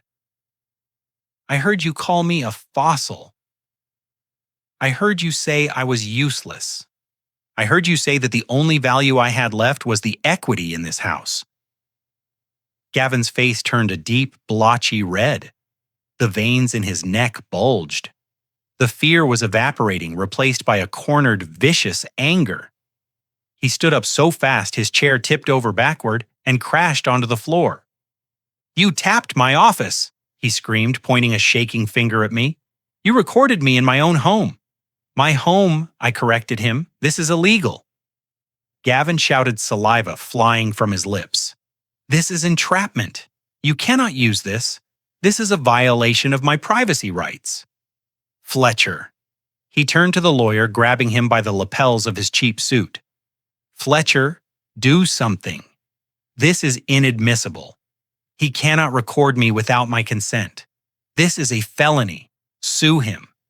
Sue this old bastard for everything he has left." Fletcher did not move. He sat there, frozen, his eyes fixed on Preston. He knew who Preston was now. He knew that arguing privacy laws in front of a federal prosecutor while sitting at a table covered in evidence of fraud was a suicide mission. Gavin shook him. "Did you hear me, Fletcher? He violated my rights. He invaded my privacy." I looked at Gavin. He was manic. He was hysterical. He truly believed that he was the victim here. He believed that his right to plot my destruction in private superseded my right to survive. "You gave up your right to privacy when you decided to commit crimes in my house, Gavin," I said, my voice steady. "You gave up your rights when you forged my name. I did not forge anything." Gavin lied, desperate and wild. "You signed those papers? You are senile. You forgot. That is what we will tell the judge." "You are confused, Harry. You need help." He looked around the room seeking an ally, finding none. "Emily, tell them. Tell them your father gets confused. Tell them he signed the withdrawal." Emily shrank away from him. She looked at the chat log on the table. The words drooling vegetable seemed to be burned into her retinas. "You were going to have him medicated," she whispered. "You were going to lock him away?" "It was for his own good," Gavin screamed. "He is incompetent. Look at him. He is paranoid." He thinks he is a spy. Preston stood up. He did not rush. He moved with the slow, inevitable weight of a glacier. "That is enough, Mr. Cross," Preston said. Gavin spun around to face him. "You stay out of this. You have no jurisdiction here. This is a civil matter. It is a family dispute." Preston reached into his jacket pocket. He pulled out a leather wallet and flipped it open. The gold badge of the Department of Justice glinted in the candlelight. "It ceased to be a civil matter when you wired stolen funds across state lines," Preston said. "It ceased to be a family dispute when you engaged in securities fraud involving a publicly traded company. And it certainly ceased to be private when you conspired to defraud a senior citizen of his pension." Preston pulled a pair of handcuffs from his belt. The metal clicked ominously. "Gavin Cross, you are under arrest." Preston said, his voice filling the room. Gavin stared at the handcuffs. He looked at Fletcher. "Do something," he begged. Fletcher slowly raised his hands in the air, surrendering before the fight even began. I cannot help you, Gavin," Fletcher stammered. "If the feds are here, if they have this kind of evidence, I need to think about my own license." "You coward," Gavin spat. He looked at the window. "For a second, I thought he might run. I thought he might try to dive through the glass and sprint across the lawn I had mowed, but he didn't." He looked at me.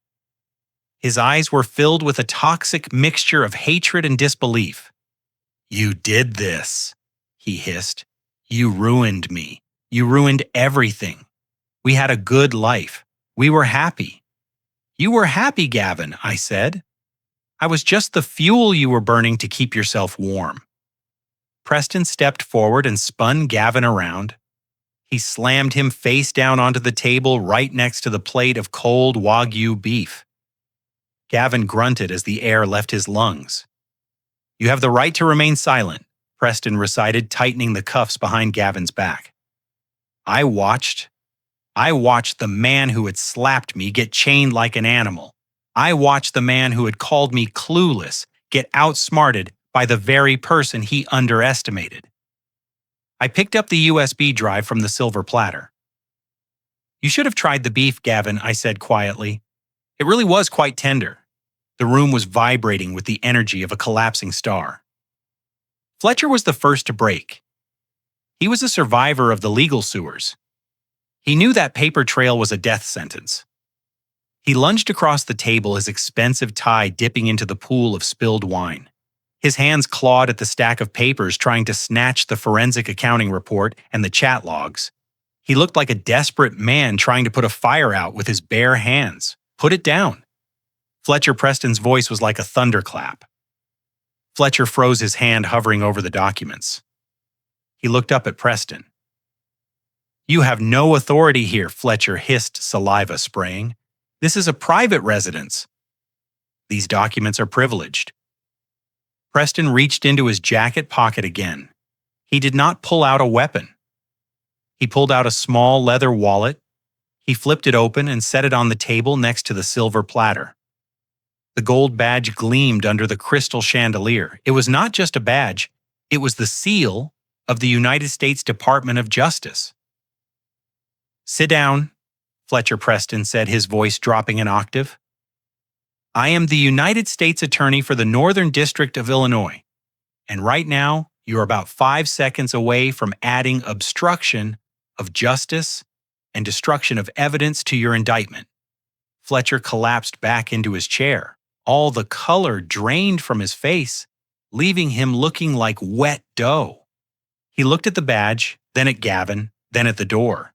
He realized there was no way out. Gavin was staring at the badge. His mouth was opening and closing like a fish on dry land. You are the prosecutor," he whispered. Preston nodded. "And the FBI team stationed in the van outside has been recording every word spoken at this table for the last hour," Preston said. "We have the warrant, Gavin. We have the wiretap authorization. And thanks to your little performance tonight, we have a confession." Gavin turned to me. His eyes were wide with betrayal. "You set me up," he screamed. "You wore a wire." I did not need to wear a wire, Gavin, I said calmly. The house is wired. Preston looked at Gavin with a mixture of pity and disgust. You thought Harry was just a senile old man, Preston said. You thought he was sitting in the basement staring at the wall. You did not know he called me 3 months ago. 3 months? Gavin repeated the timeline, not making sense to him. Yes, Preston continued. Harry noticed the irregularities in the sterling stock patterns back in January. He saw the withdrawal attempts on his accounts. Most men would have confronted you immediately. Most men would have shouted. But Harry is an engineer. He knows you do not start demolition until the perimeter is secure. Preston walked around the table. He moved with the heavy inevitability of a bulldozer. He brought us the initial evidence. Preston said he worked with our forensic accountants. He let you continue your little game, Gavin. He let you dig the hole deeper and deeper, just so we could get the full scope of your operation. We needed to know who else was involved. We needed Fletcher, and tonight you handed him to us on a silver platter. Literally, I thought, looking at the tray. Gavin looked like he was going to be sick. He realized that for 3 months, while he was mocking me, while he was treating me like a burden, I had been the one holding the leash. I had been the one meeting with federal agents. I had been the one building the case that would end his life as he knew it. This is entrapment, Gavin shouted, his voice cracking. You cannot do this. I have rights. You have the right to remain silent, Preston said, reaching for his radio, and I strongly suggest you use it. Preston spoke into the radio on his shoulder. Move in. Secure the premises. The front door burst open. The sound was deafening. It was not the polite knock of a guest. It was the battering ram of the law. Federal agents. Nobody move. A dozen agents in tactical gear poured into the hallway. Their boots thundered on the marble floor, the same floor Emily worried about scratching with high heels. They filled the dining room, their weapons drawn but lowered their faces, serious and professional. Emily screamed. She pushed her chair back and scrambled into the corner, cowering behind the china cabinet. She looked at the agents, then at her husband, then at me.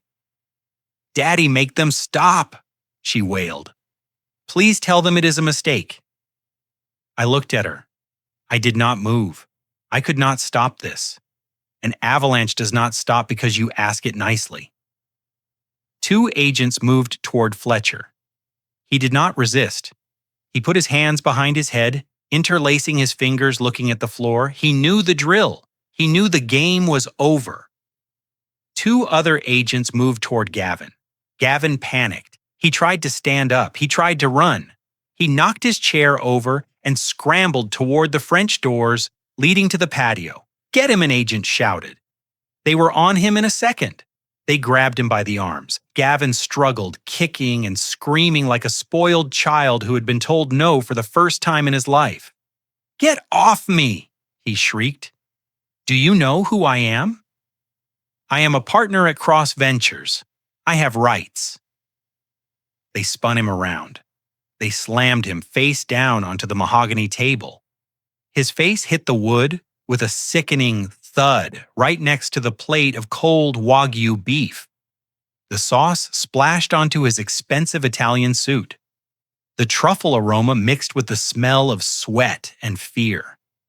"Hold still," the agent commanded, pulling Gavin's arms behind his back. The handcuffs clicked. It was a sharp, mechanical sound, the sound of finality. Gavin grunted as the metal bit into his wrists.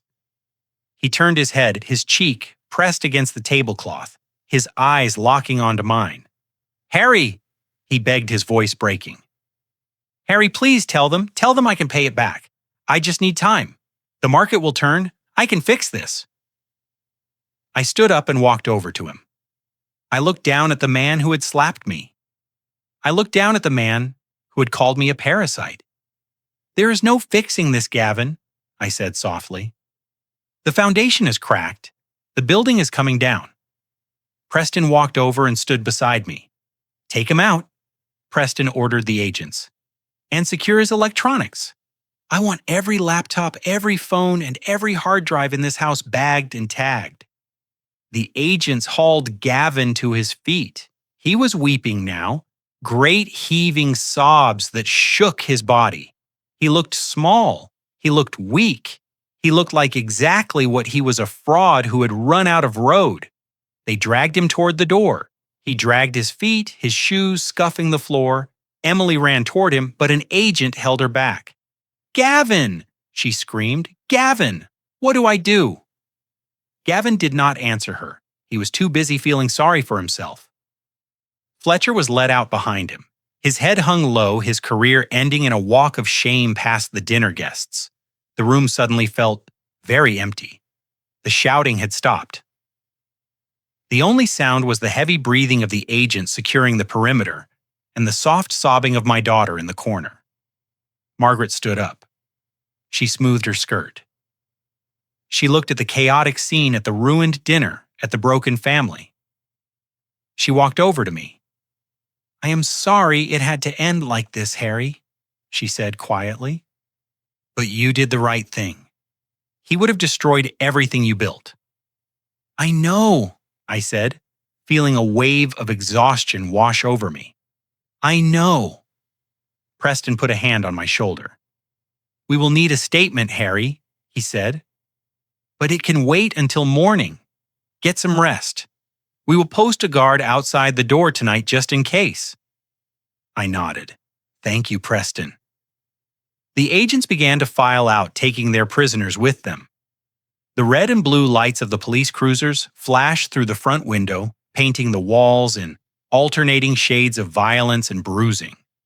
I looked at the table. The wine was spilled, the meat was cold, the evidence was gathered. The dinner party was over, but the cleanup was just beginning. Gavin did not go quietly. As the agents hauled him toward the front door, his boots scuffing against the marble he had been so proud of, he let out a stream of obscenities that would have made a construction foreman blush. He cursed the government, he cursed the market, but mostly he cursed me. His voice cracked and broke as he screamed that I was a thief, that I had stolen his life, that I was a jealous old man who could not stand to see his son-in-law succeed. It was the desperate thrashing of a drowning man who refuses to believe the water is deep. I watched him go. I watched the back of his expensive Italian suit jacket disappear into the night, followed closely by Fletcher. The lawyer was already babbling to the agent, holding his arms, spilling secrets, before he even reached the squad car. I heard him through the open door, his voice high and thin with panic, saying he would cooperate, saying he had emails, saying Gavin had forced him to draft the fraudulent loan documents. Loyalty in their world was a currency, and Fletcher had just spent his last dime to buy a lighter sentence. Then the door slammed shut, and the house fell into a heavy, suffocating silence.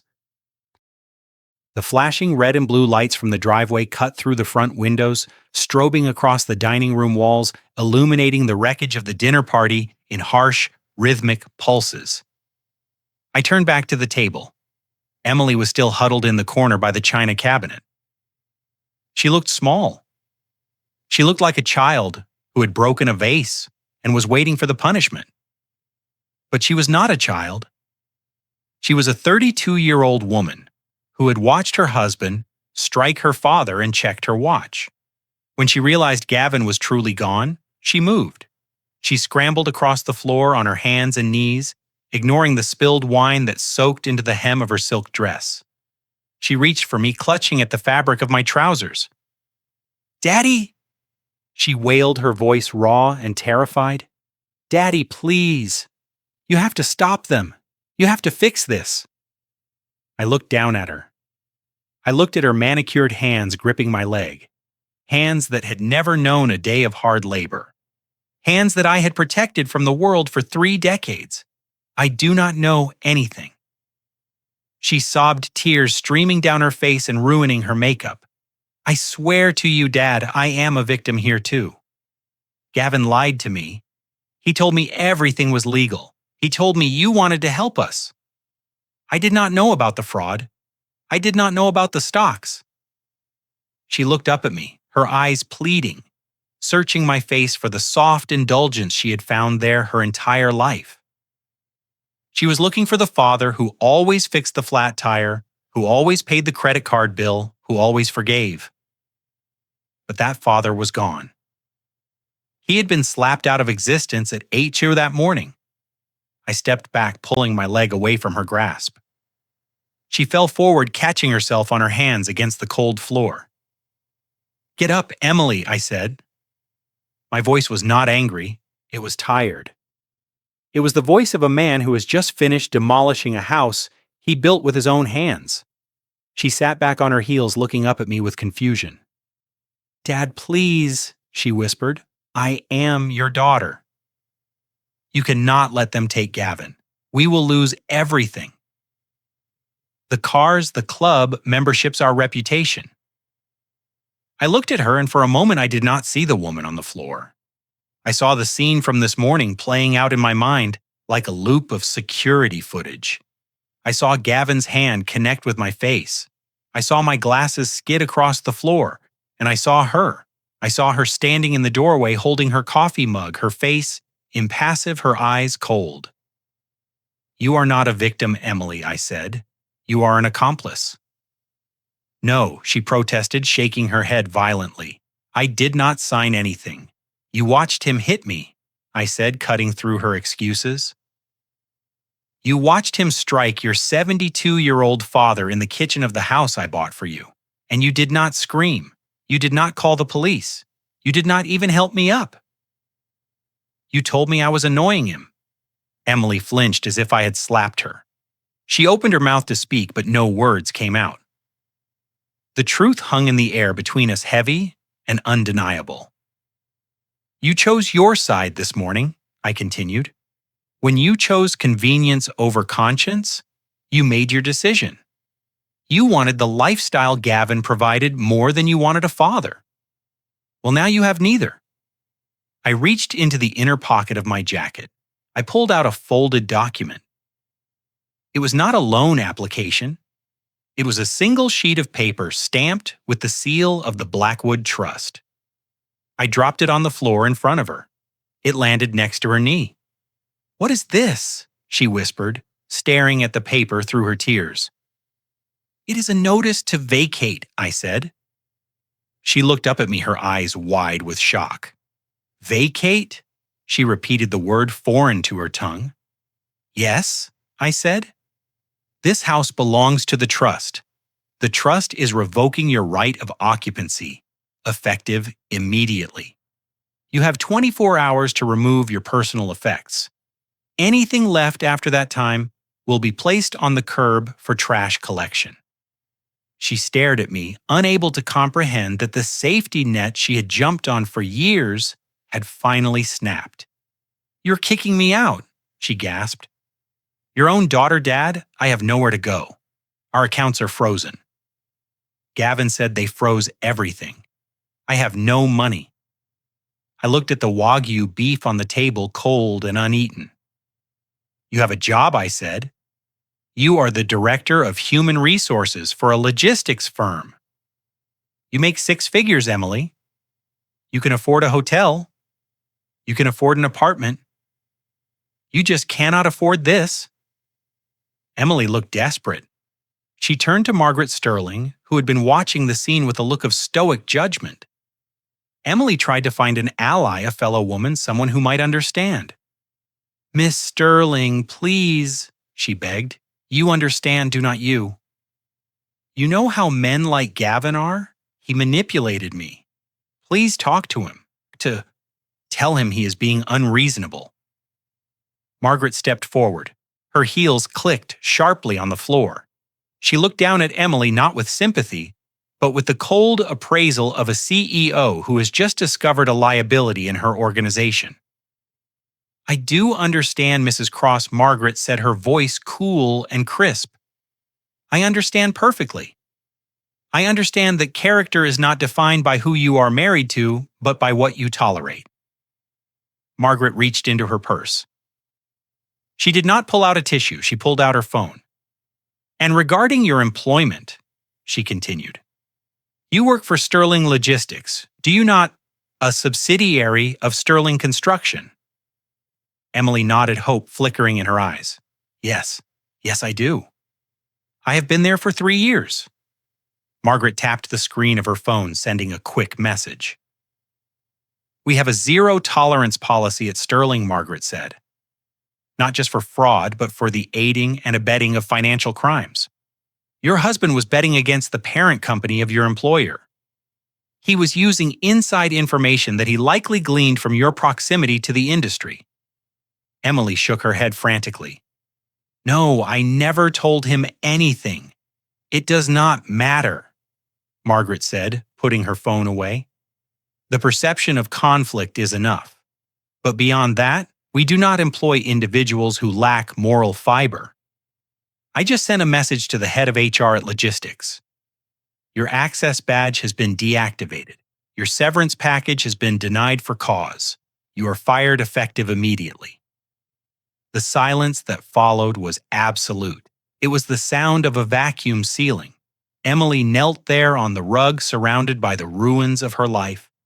In the span of 10 minutes, she had lost her husband, her home, her inheritance, and her career. She had been stripped bare.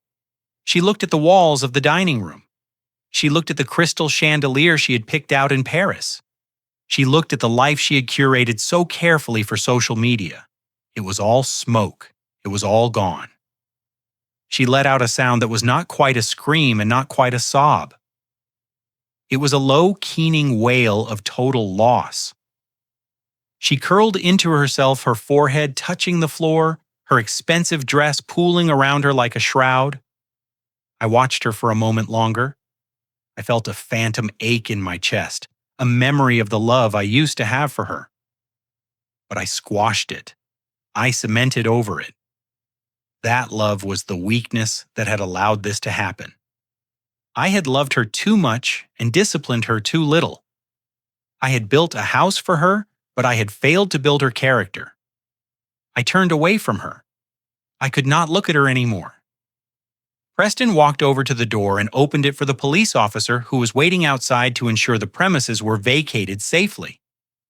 I walked to the head of the table where Gavin had been sitting. I picked up the bottle of Chateau Margaux. It was still half full. It was still. I looked at Margaret and Preston. Let us go into the living room, I said. The air is better in there.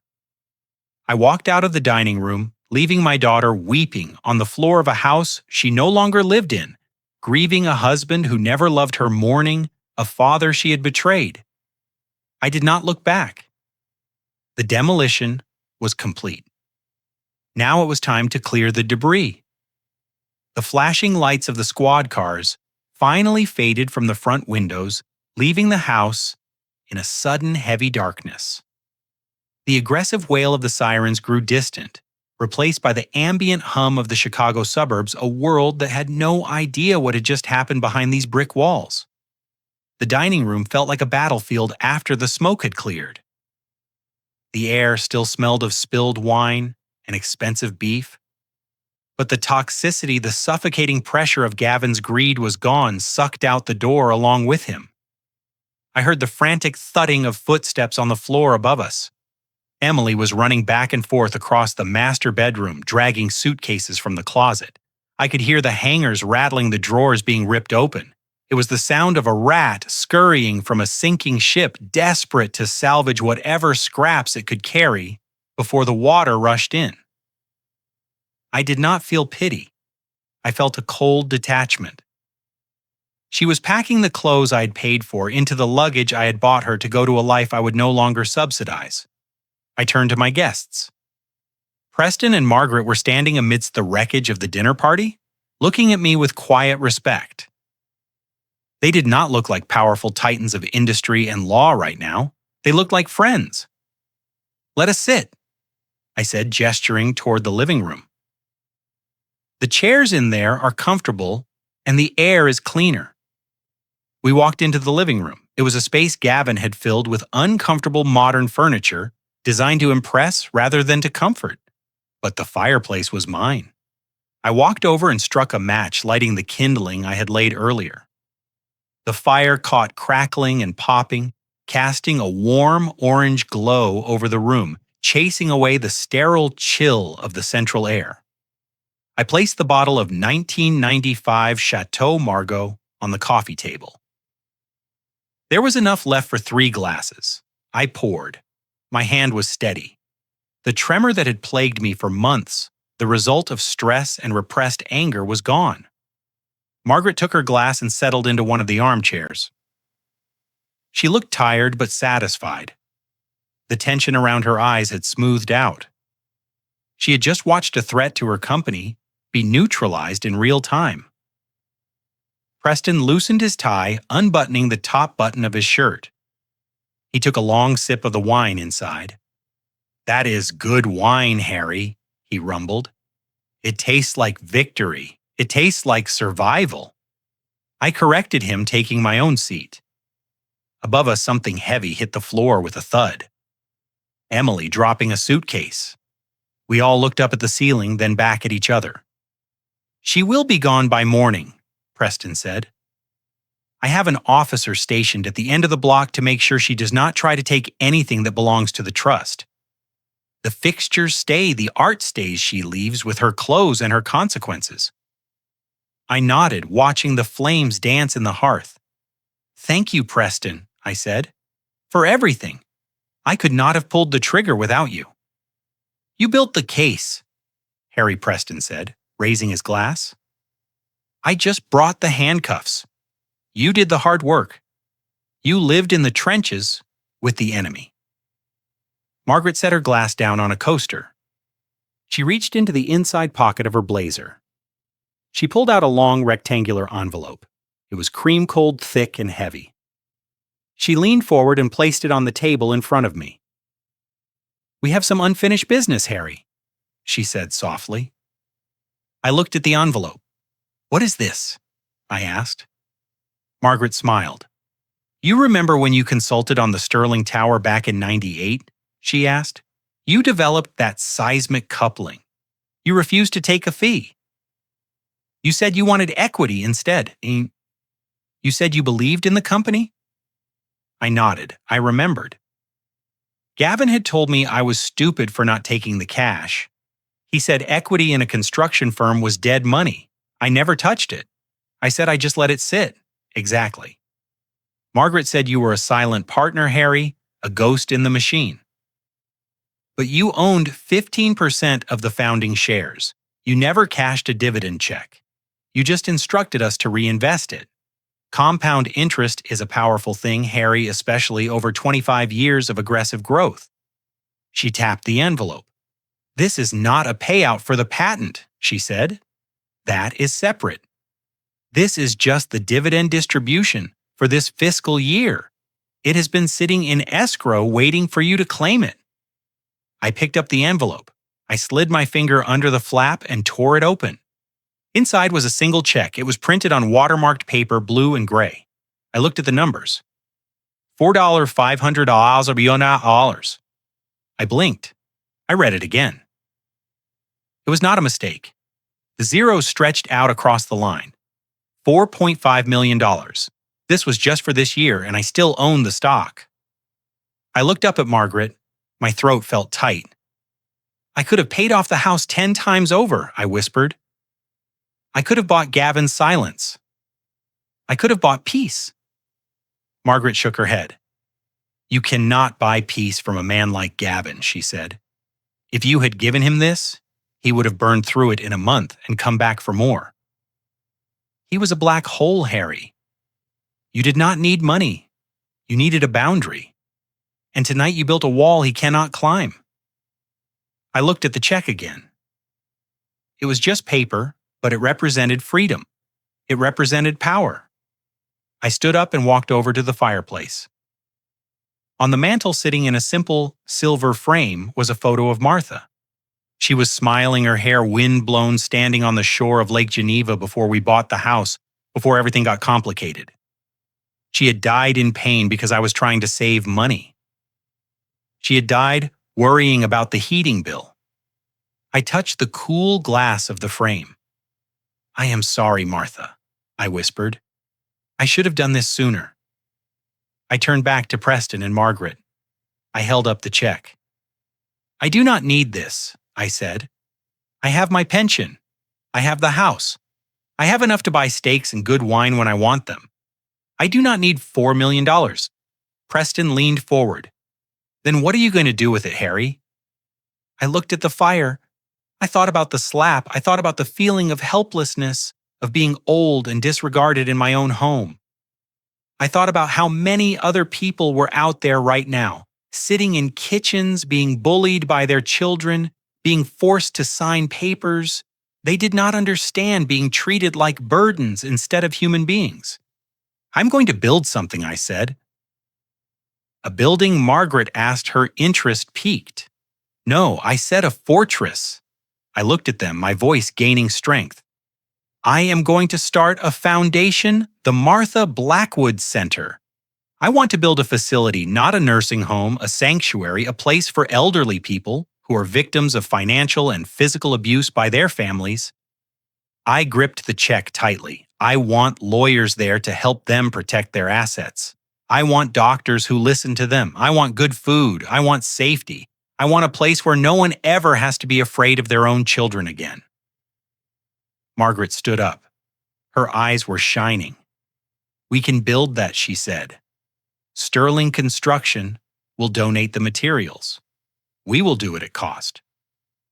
Preston stood up too. And I will handle the legal framework, he said. We will make sure it is untouchable. Above us, the front door slammed shut. The sound echoed through the house, final and absolute. Then came the sound of a car engine starting, not the Porsche, just Emily's sedan, and driving away into the night. She was gone. The house was empty of parasites. I sat back down. The silence in the room was not heavy anymore. It was peaceful. It was the silence of a structure that had weathered the storm and was still standing. I picked up my glass of wine. The liquid was dark, almost black in the firelight. I swirled it, watching the legs run down the side of the glass. 1995. A good year, a year of endurance. I raised the glass to my friends, to Martha, I said, and to new foundations. To Martha, they repeated raising their glasses. I took a sip. The wine was dry, complex, full of tannins and history. It hit the back of my throat with a sharp bite, the astringency of old grapes and oak barrels. But as it settled, as the warmth spread through my chest, the flavor changed. It softened. It became rich and velvety, leaving a taste of dark fruit and victory on my tongue. It was bitter, I thought, closing my eyes. The road to get here was bitter. The betrayal was bitter. The slap was bitter. But this moment, this freedom. I opened my eyes and looked at the fire. The taste of justice is astringent, I said, setting the glass down. But the aftertaste is sweet. Screen fades to black. I learned that love without boundaries is not love. It is just fuel for someone else's greed. For years I built a life for my daughter, but I failed to build her character. Gavin mistook my silence for weakness, and my patience for facility.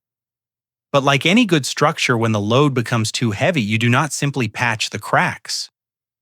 You must either reinforce the foundation or condemn the building. True wealth is not the money in the bank. It is the ability to look in the mirror with dignity. Never set yourself on fire just to keep ungrateful people warm. If watching justice be served tasted as sweet to you as that vintage wine, please hit the like button. It helps this channel grow. Subscribe so you never miss a story of redemption. And tell me in the comments, have you ever had to teach a hard lesson to someone you loved? I want to hear your